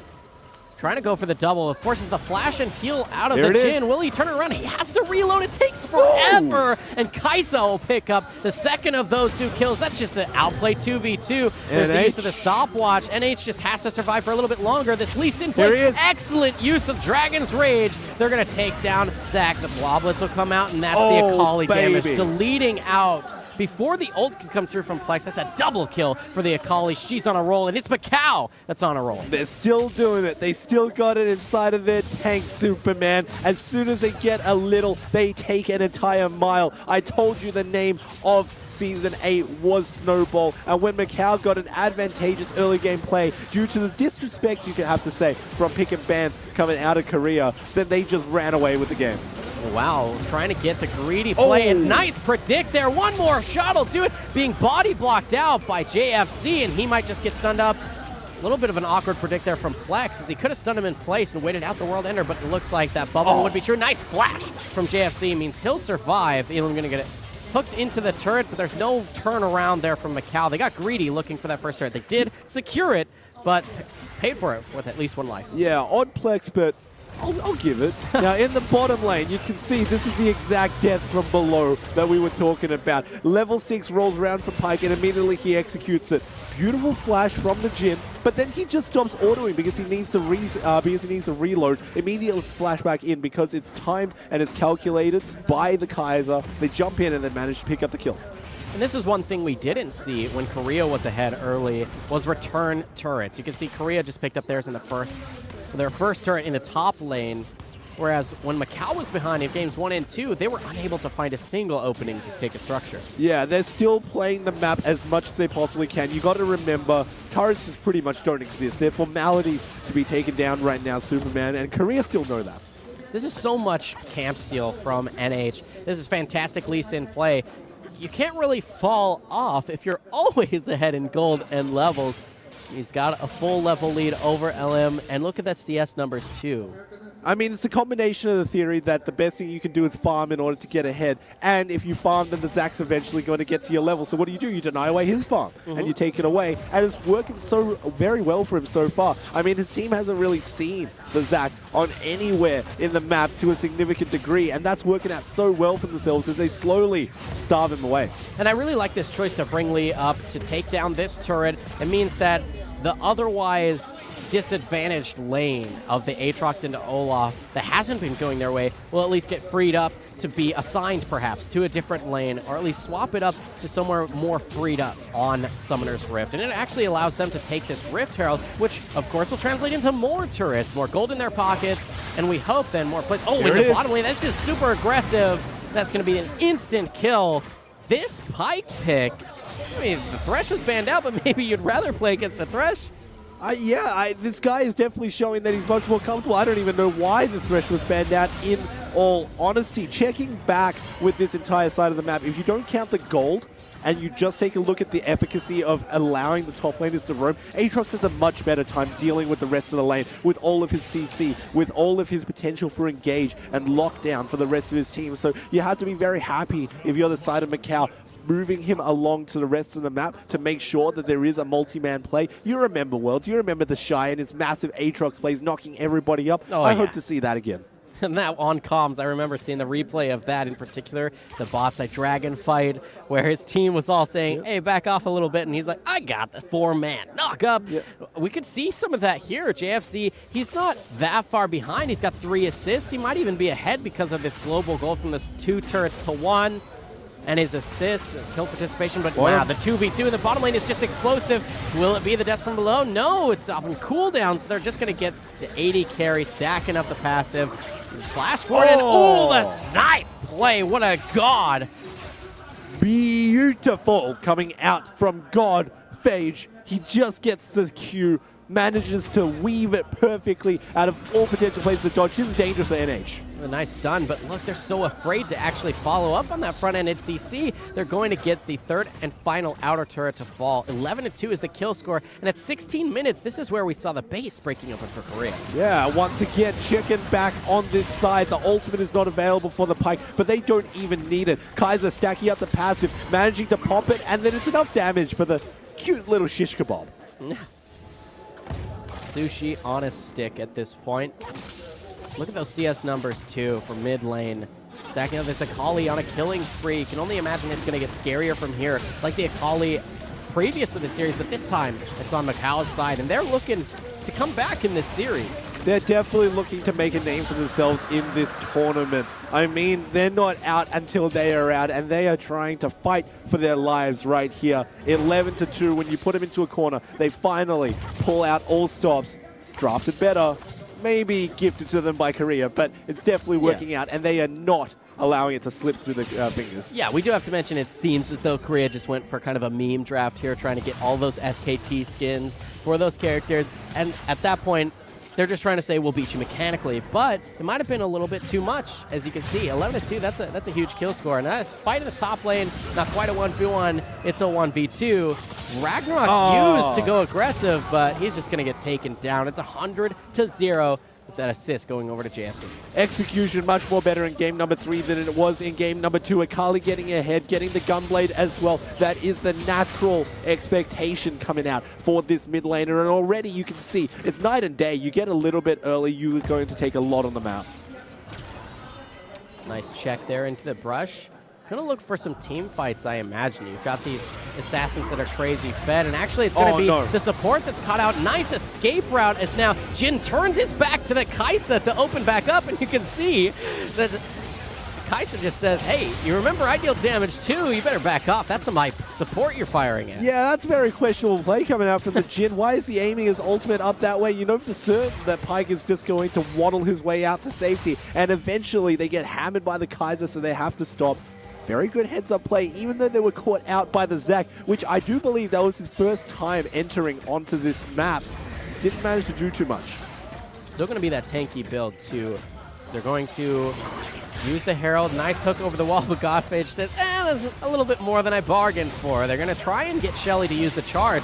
They're going to have to go really aggressive to make that happen. And you can see Ragnarok came back off cooldown just in time to make this chase. Lee Sin trying to go for the back line, but he's a very squishy jungler. The TP finally comes through, and there's the Shy cosplay coming through as JFC forces the flash and the heal from UC. Trying to come in on this Jin, but now it's the Kaisa saying, remember, I deal damage. There to take out Plex. And we talked about the Akali 100-0ing people, but check out that scoreboard. 6-1 on the Kaiser. She is ready to rip. And that's going to be the flash aggressive from Chong. He's going to take the Ignite, and he's trading 2 turrets back and forth. They're going to take that one down. It will be Kaisa falling to Elim. It's a little aggressive here from Macau. They might be punished a bit more. A nice hook to at least slow him down. Chong looking for blood still with 200 health. Yeah, I mean, look on the side here. Elim actually gets over the wall, trying to take down JFC, and it's going to be enough damage to turn around and get the 4th, the 5th serving of sushi as Chong gets so much healing from these trades. And that's going to be the next target. Lee Sin going to get the kill threat. Oh my goodness, they're just cleaning up house. Stop! It's too much, Godphage. He's going to be shut down, but when you know you're shutting down a support, something has gone wrong. Yeah, of course. He just has so much gold on his name that is now given over to the enemies. They were started off because they actually wanted to get the greed push with the Rift Herald, but after Plex was just pushing all of the damage dealers out, he eventually falls, but it's a little bit too much for them to chew. Take a look at how low Kaiser's health is. She effectively can't do damage for the rest of this fight, and as soon as it's initiated by the rest of the team, as soon as Zac is checking for an entranceway, this is what we expected. It was like a heat check for Chong to go deep here, but it kind of backfired, went too deep. He gets too low to put out the rest of his damage, and then it's the chase, where Korea says, you went a little deep, we're going to try and punish you for it. It was insane here for Chong to actually get this turn kill onto Pop. I don't know about showing up to a fight, low HP, low mana on Pop. He gets actually a full half an HP bar back over to Chong. And it really just it's scrappier and scrappier from here. Yeah, and look, Korea played that as well as they possibly could have in order to divide and conquer. They actually managed to knock people out. NH not having the biggest impact inside of that fight, despite the fact that he flanked around to potentially get an upset with the rest of how that was going. But, you know, now things are finally starting to settle. 16-5, you can say that's significant. Oh, absolutely. And remember, this could be potentially match point for Korea, but they're not doing too hot in this game. When it's 16-5, 4-1 in turrets, you would expect a massive goal lead, and 8,000 is something to speak of. 21 minutes, this is almost the longest game we've seen in this series. Baron's on the table, and it might actually be an objective in this series. They might be checking it out, but they need to break the base before they can even think about it. Superman, very difficult for them to do. I think it's all on the Zac for the side of Korea in order to engage if they do want to pull it back inside of this game, which is very highly possible.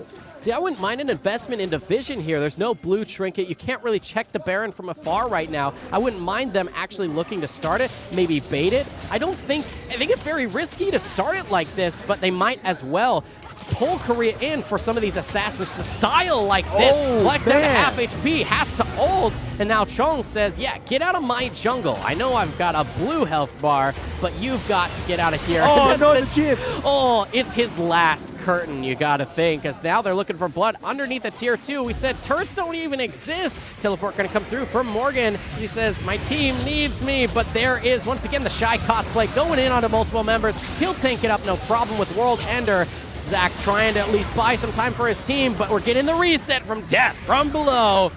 And they're just cleaning house with Korea. It's one trade over, actually two, man. and he's got a lot of heal back from the Triumph as Morgan says, actually, you know, this is a turret, and I am a champion ready to put out the pain. And now it's starting to twist onto the other side. 2 kills onto the Olaf. This could potentially get him snowballing. You have to say that the MVP of this fight was the Pyke. So much damage coming out in all situations, as well as the godlike hooks to move people out of position. You check this out. As soon as they're denying the wave in order to dive this turret, they know they come with the teleport. Olaf doesn't really have to do much. However, Pyke is really the MVP, stunning up everybody, using his ultimate in order to get the damage down for the rest of his team.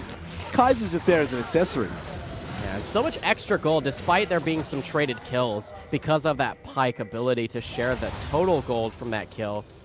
Means what was an 8,000 gold lead remains so despite a little bit of a misplay by Macau. And I gotta say, Preacher, this is starting to actually be kind of worrisome for Macau. They've been playing so fantastically, got themselves this massive lead, but if you're trading 1 for 1 well ahead, or 2 for 2 well ahead, equal numbers, that's not good for you. Those are shutdowns you're giving back over to Korea. Look, I definitely say that this is worrisome, primarily because Pyke is actually built the incorrect way. There is now the situation in which you scale with lethality. You need to build it. He's gone for the Frozen Heart. That is a heartbreaker to see. Maybe he didn't read the patch notes coming into this tournament. 8.22 is definitely going to bite you in the rear.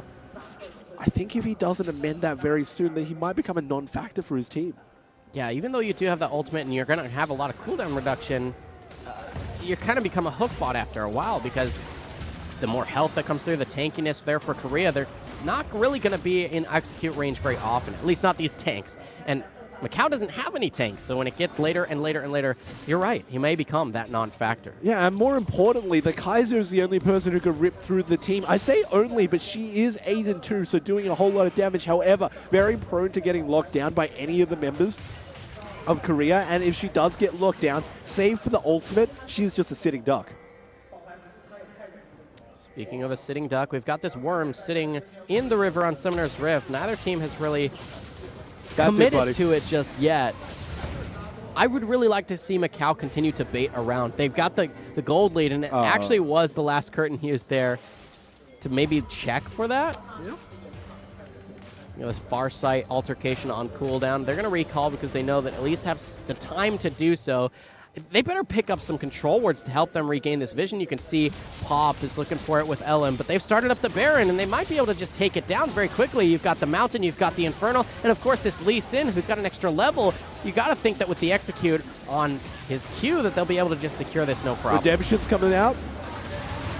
They're going to peel away off, and that's going to be the ultimate from Zach. He has to decide if he stays in the pit. They pick off the support very quickly, and it's just a matter of, sure, take the Baron, but we'll take your team and probably the base next. There's only 2 members remaining on the Korean side. It's an excellent steal there from Elim when he's down a level, but at this point, it's very difficult to defend multiple lanes. I imagine it's just going to be the 3-1 or 3-2 split on this map, depending on how they want to spread it out, take more and more of these structures and get more of that global gold back over. Yeah, the Baron went over, but in total gold, this is going to swing even further in Macau's favor. Yeah, this is going to be a negative Baron power play if nothing else happens after this, and Macau managed to hold on. The fact that Elim held on to the Baron and actually smited it down was very good of him. However, the other 2 members to fall in his stead as well, not the best decision. Morgan's looking for something around the corner. But it's early death timers, and they're going to go deep, and this is the Jin who can get those executes. So much move speed as well with the Tidecaller's Blessing. He goes forward, and that's going to be the Proto Bell. He's just looking for it. Flex is ready. Nice root, and that's not the champion that can go through a Shout. Safeguard only means that they'll be able to get in range for a little bit more hits, and you can see the Tidecaller's Blessing, the heal for more move speed. Will he be able to track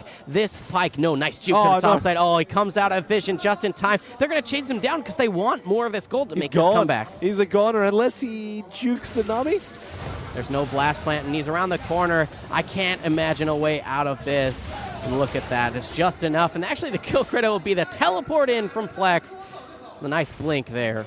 It's going to do enough for him. Let's take a look at how that fight erupted. They overstayed a bit with these low death timers. They still managed to pick up the inhibitor, so it's not all lost. However, the Olaf coming in from the side, a 5-man axe to slow everybody else down. It's very fortunate of Macau that it's only the Aatrox getting caught, but at this point, everybody should be running for their lives. The Jin getting so much movement speed from his passive Superman. That's exactly what they needed to chase. And now, with Baron buffs on their team, it's their turn to push. And what was an 8,000 gold lead, and what we hoped to see, or we had called, rather, as a negative Baron play, they actually end up netting themselves 2 turrets, quite a few kills, and they've almost essentially halved that gold lead for Macau. Yeah, I would definitely like to see the numbers on that one to at least see how Korea dominated that situation. I mean, at the very least, they got 300 gold on all members from Baron. As soon as they respawned, they did a whole lot of damage from the rest of the map. Still an inhibitor down. You can never discount that. So when all's said and done, Macau have the slight push advantage. But maybe they're not quite in as commanding position as they were before. I mean, taking an inhibitor in the mid game could be nice if you're able to do something with it, but with Baron off the table, I don't know. Is that a donation of gold, Preacher? Definitely feels like it. It definitely feels very, very slow. And if they manage to stall it out until the inhibitor comes back in the top lane, then that could just work so heavily against Macau. You saw the gold lead. It was so convincing. We said, wrap it up. It's a game for Macau. We've got a series on our hands. However, checking out the gold lead now, you'd be worrisome. It is quite worrisome, but you know, Macau still in control on the map. They're taking back their defensive vision, looking for those hooks because they're willing to pick off any member. They have the damage to do it. I mean, look at this. Death Cap completed second, working towards that hourglass now for Chong. He's picking up this mid lane wave. They're ready to push up and take a second inhibitor. They want to make use of this timer on the top side. I gotta say, Preacher, these, with so much damage for Macau, they really need to start making use of it before we get to that late game where Korea's front line will start to show up. Yeah, but the negative side of that is the fact that they're also punching a Baron buff, so they're trying to push a wave into what essentially cannot be pushed. Everything is still working out so well for the side of Korea, and now take a look. They're actually choosing to funnel the top lane gold that I was talking about into the all-up, but he needs a TP now. He better, or otherwise they're just going to give up this turret. They may just sacrifice it and hope that they can bait Macau into recalling. It's going to be the next dragon, but it's a mountain, which means when Baron respawns, and even if we get to the next Drake will be an Elder, those will fall very quickly in favor of Macau as soon as they decide that they have the vision set up to start it. And more importantly, it's going to be a 4-dragon Elder if they do manage to make it towards the 35-minute mark. This is definitely turning into a game in which Macau is fighting for their lives. Very certain, however, not so certain anymore. They are still in the lead by all technicality. However, this is the point at which Lee Sin starts to fall off. There's not so much damage that he can build, and yeah, he is definitely struggling in terms of his path.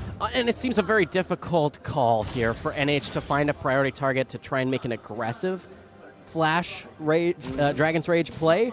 I mean, anybody but the Jin or maybe the Nami will be a nice target right now. I say maybe the Nami because she has Flash right now. And if she flashes back and you're in the middle of this team, Korea can easily just pick off this Lee Sin if he goes in so aggressively. I worry here for Macau that if they don't set up vision properly, you see them missing that ward right there, they won't really be able to set up for this Baron that's 2 minutes away properly, and they may give up the time, the gold that came through from top lane. But they're going to actually look for this Akali. They can pick up that target. That's fantastic for them. I see no way out, and that's going to be the kill. Credit over the Flex. They've taken down the 7-kill Akali. This is fantastic for them because they could actually look to be aggressive, push back out mid lane, reset the top lane, and they may be able to reset vision around the Baron and maybe look to pressure that as well. Check this out. They play the long game. They don't even care about the early game lead that Macau brought for them. As soon as they find a pick out onto the Akali, slightly out of position, they take it. And take a look at that. Even a pull towards the base, they're using it as a free dash. Yeah, I mean, what would have been a hook that would have been followed up for damage before, maybe 10 minutes ago, Korea says, yeah, okay, I don't mind this. The dive could be true here. So to knock up onto the Kaisa, and she's in trouble. There's the stopwatch she purchased for this exact situation. Excellent flash means she can dive back in and look for the damage, and you can see JFC, he said, I can go deep, but it might have been too deep. There's the Ragnarok to show up. Front line taking it up the turret, has to flash away. It looks like they'll actually be able to pick up a couple of kills. This is what I said. When you lose your priority member, the Akali, and you're fighting a 4v5 on your back foot, there's a nice hook. That's going to be Pop falling down. Nice heal to keep her alive, but they're going to get a tier 2 mid and down thousands of gold. Korea's making a comeback. Superman, that was a 3 for 0. You have to take a look at that, and the perfect and the perfect way that they actually prioritized who they were going to hit. ADC is down, and now they're going for more. Oh, Korea just want to snowball this advantage that they have at this point in the game, forcing the flash over the wall. You're going to be followed by that Jhin, and that's going to be a crit. Take him down. Excellent play there. Teleporting in to just say, we're not going to give Macau a moment to breathe. We want to end it all. Starting by taking the mid lane inhibitor down, and wow, clearing out this mid lane. They don't really have a huge wave, but they might be looking for more, taking down more structures. It's still 30 seconds on Aatrox, no front line there, and actually Death from Below misses, and you can see Chong getting way low. The Shroud's about to expire. Will Kaisa be able to do the damage to keep him alive? The minion wave has now been deleted. It's the passive there for Zac, taking down the first kill, second kill for Macau as they're defending their base with a vengeance. The dive forward from Kaisa is amazing. They're gonna get a double kill, a triple kill. It's a quadra kill for them. Oh my goodness, Preacher. Macau with a vengeance in game 3. Put into a corner. They pull it out in the early game. They fall a little bit in mid game, but then the over-aggression from Korea. They saw the end line inside, and they just trip over their own shoelaces. Eventually, a clean ace coming out from Macau. They should be looking for everything inside of the base. And an excellent selection here to TP to bottom lane. They're going to take down this turret and the inhibitor. At least they've got 12 seconds on just about everybody left for Korea, so they're going to have to back off, but they take the inhibitor furthest from Baron. Well, Baron's on the table. They could even rotate onto the top side, but they go for the easy option. They don't actually do it. After all that's said and done, it is still one inhibitor down for one inhibitor down. You got to take a look at the fact that mid lane will inevitably be pushing for the side of Korea into Macau's base. And what they could be doing here is reset, set up vision, take that Baron, perhaps. That's the hope, and then they'll have those stats. But let's take a look at this fight. It was beautiful. This is the last drastic defense. Olaf goes way too deep. Beautiful flash coming out from Nami to completely deny away any damage from the Pyke ultimate. And after all that's said and done, even after the ultimate coming out from Nami, it is just the Kaiser going huge. Stopwatch to stop everything else. But as soon as a passive hits, she goes in. She goes in hard. And with the shield, nobody's doing damage to her. Yeah, this is that Kaisa pick that you talked about, Preacher. It's coming up huge here in Game 3 for Macau. Now, it does seem like Korea was able to get that priority vision around the Baron, but if they can just fight over it or at least stall out, they'll have the supers pushing up. They just have to be ever so patient playing against Korea. Yeah, and now take a look at the build path that he's actually opted to go for. Upgraded all 3 of his abilities. This is going to be one nightmare for Korea to navigate, even if they have even numbers. Yeah, it's Kaisa versus World. Pop on the side is there, but they're going to dive away because the AD carry split from the fight. It's Kaisa already putting out the damage. Jhin finally joins the fight, but you can see solo health bars. World Ender is already gone. They're cleaning house. It's the Koreans just showing up huge. They had the vision there, and they may look to end with this super minion in mid lane. It was way too aggressive. They wanted to go for the play, but it just was not enough. Pyke is merely a formality at this moment. They wanted to use it. It is a heartbreaker. You know that Macau put their role into this game, but it just goes to show you that Korea is just so dominant. Oh, and hats off to NH as he says, I'll base race you for the memes. And I'll do it. That'll be the 2 Nexus turrets and the Nexus to fall. That's the 3rd game for Korea. Congratulations to them once again. The Koreans reign supreme here at IeSF 2018. Once again, the world champions back-to-back. It doesn't look like anybody can contest them, even in the 3rd game where it looked like the lights were being shut out, and that was a comeback potential for Macau. Korea just played for the long game. They waited until all scaling is done. They even tactically traded inhibitors, and that last team fight was all they needed. It definitely worked out in their favor. Oh man, what a heartbreaking defeat there for Macau. They played fantastic. You can see the defeat on their faces. They're still smiling because they know that they came here and they showed up, made it to the finals, and a fantastic for them.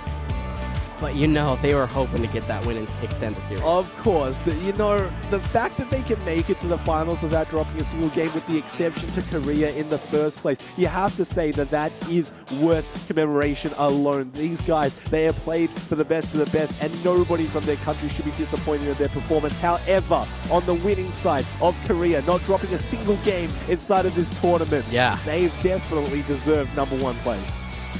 The grand finalists, the champions on your screen, shaking hands with the Macau squad.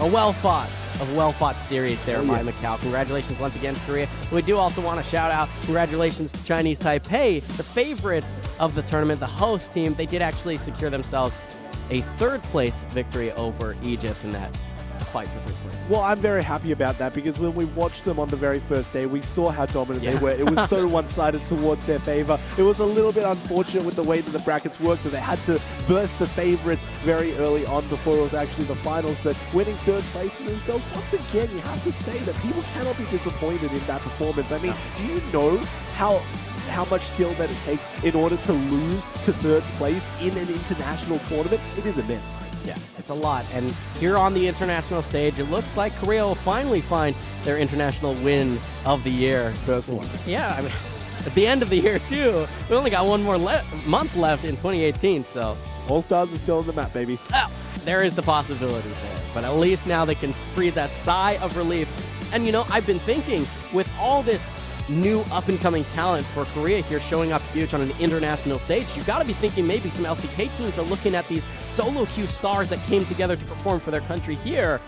Maybe they're going to be that next generation of Korean players to breathe some life back over there. Definitely. I mean, you couldn't play if you were already in the LCK, but afterwards you would have to imagine they're checking this out. I would be so surprised if none of these players got picked up by LCK organizations. They played their heart out, especially in game number 3 when they showed that they had the mental fortitude. So much gold down, inhibitor down, Baron stolen by the jungler as well. You know, they managed to inch every single way forward. And it brought them the win. And as you said, undefeated from day one to day's end. And here at Kaohsiung here, I gotta say, Korean dominance showed up huge. I'm surprised that we got Game 3 so close, and that what was most surprising to me, honestly, about Game 3 was the comeback from Korea.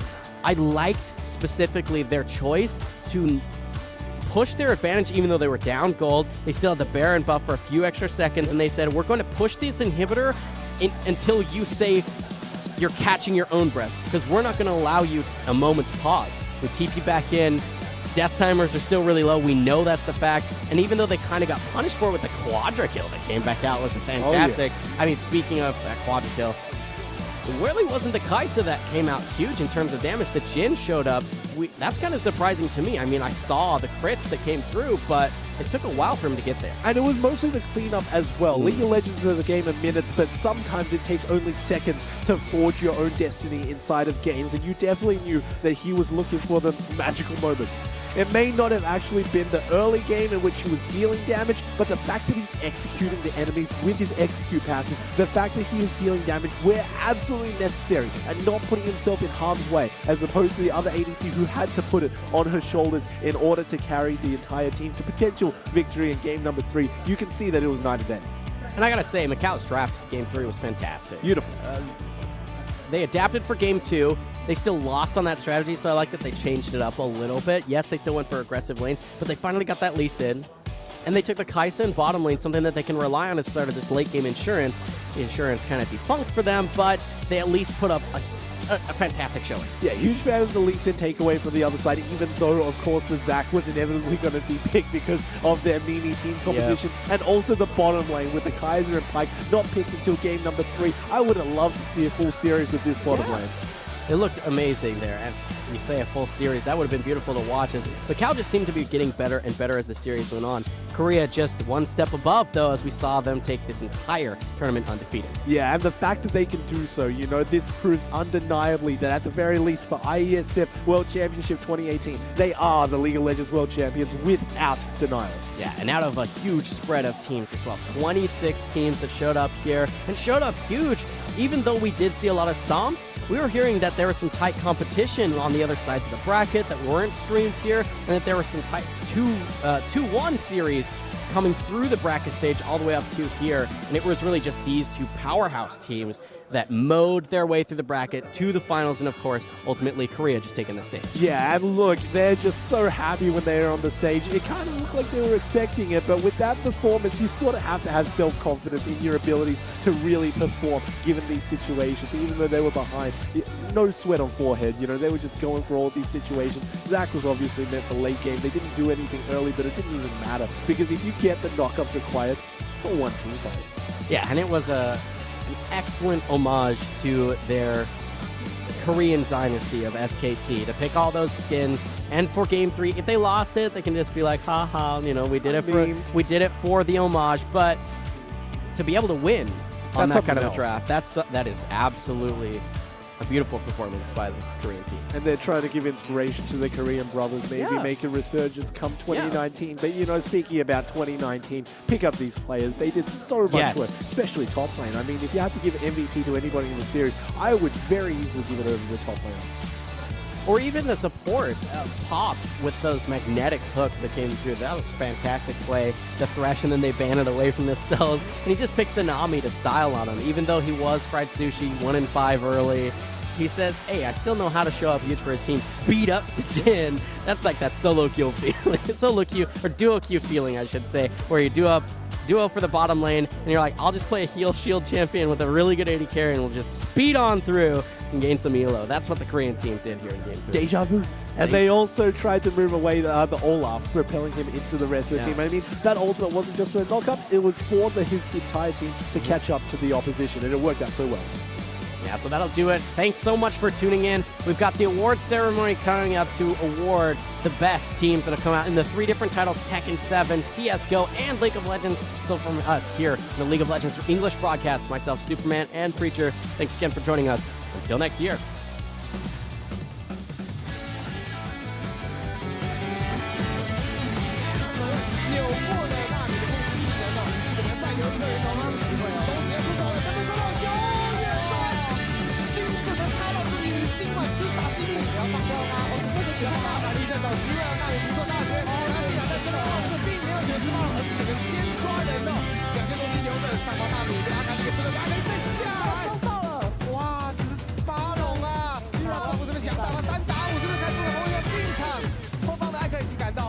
大绝让他可以再度战绩，但是这个伤害呢，现在踩上是半条的血量哦。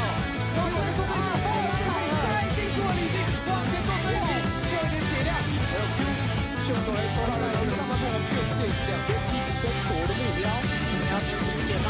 手指出手点，哎呦，勾到那边的上方闭上眼睛，定到拉开主路，再拉住他，哇塞，好按照惊人，但这个伤害真的是撑不住啊！惊人一结束，阿卡丽就倒了，原本是他抓别人，变成别人抓他。对方伤害的是比较大的，第二次一技能进场，这一次牢牢不住的碰到对方的 AD carry 哦，凯莎第一波就已经倒下了，阿卡丽按下优弹，哇，大绝攻了，大绝攻了，被大绝闪现的躲过的卡加，阿卡丽还是身边烟雾弹的时间点，亚瑟魔域，凯莎这边要尝试做伤害输出了，艾克前方先把艾克被打掉了，这个对主攻主攻，我再收下来打克，这波有反打的机会，有大绝溜掉了，纳米的水球棍再收下了。做根据这一波，凯莎拉哇爆啊！他的很重要，阿丽一直往前要做进攻啊！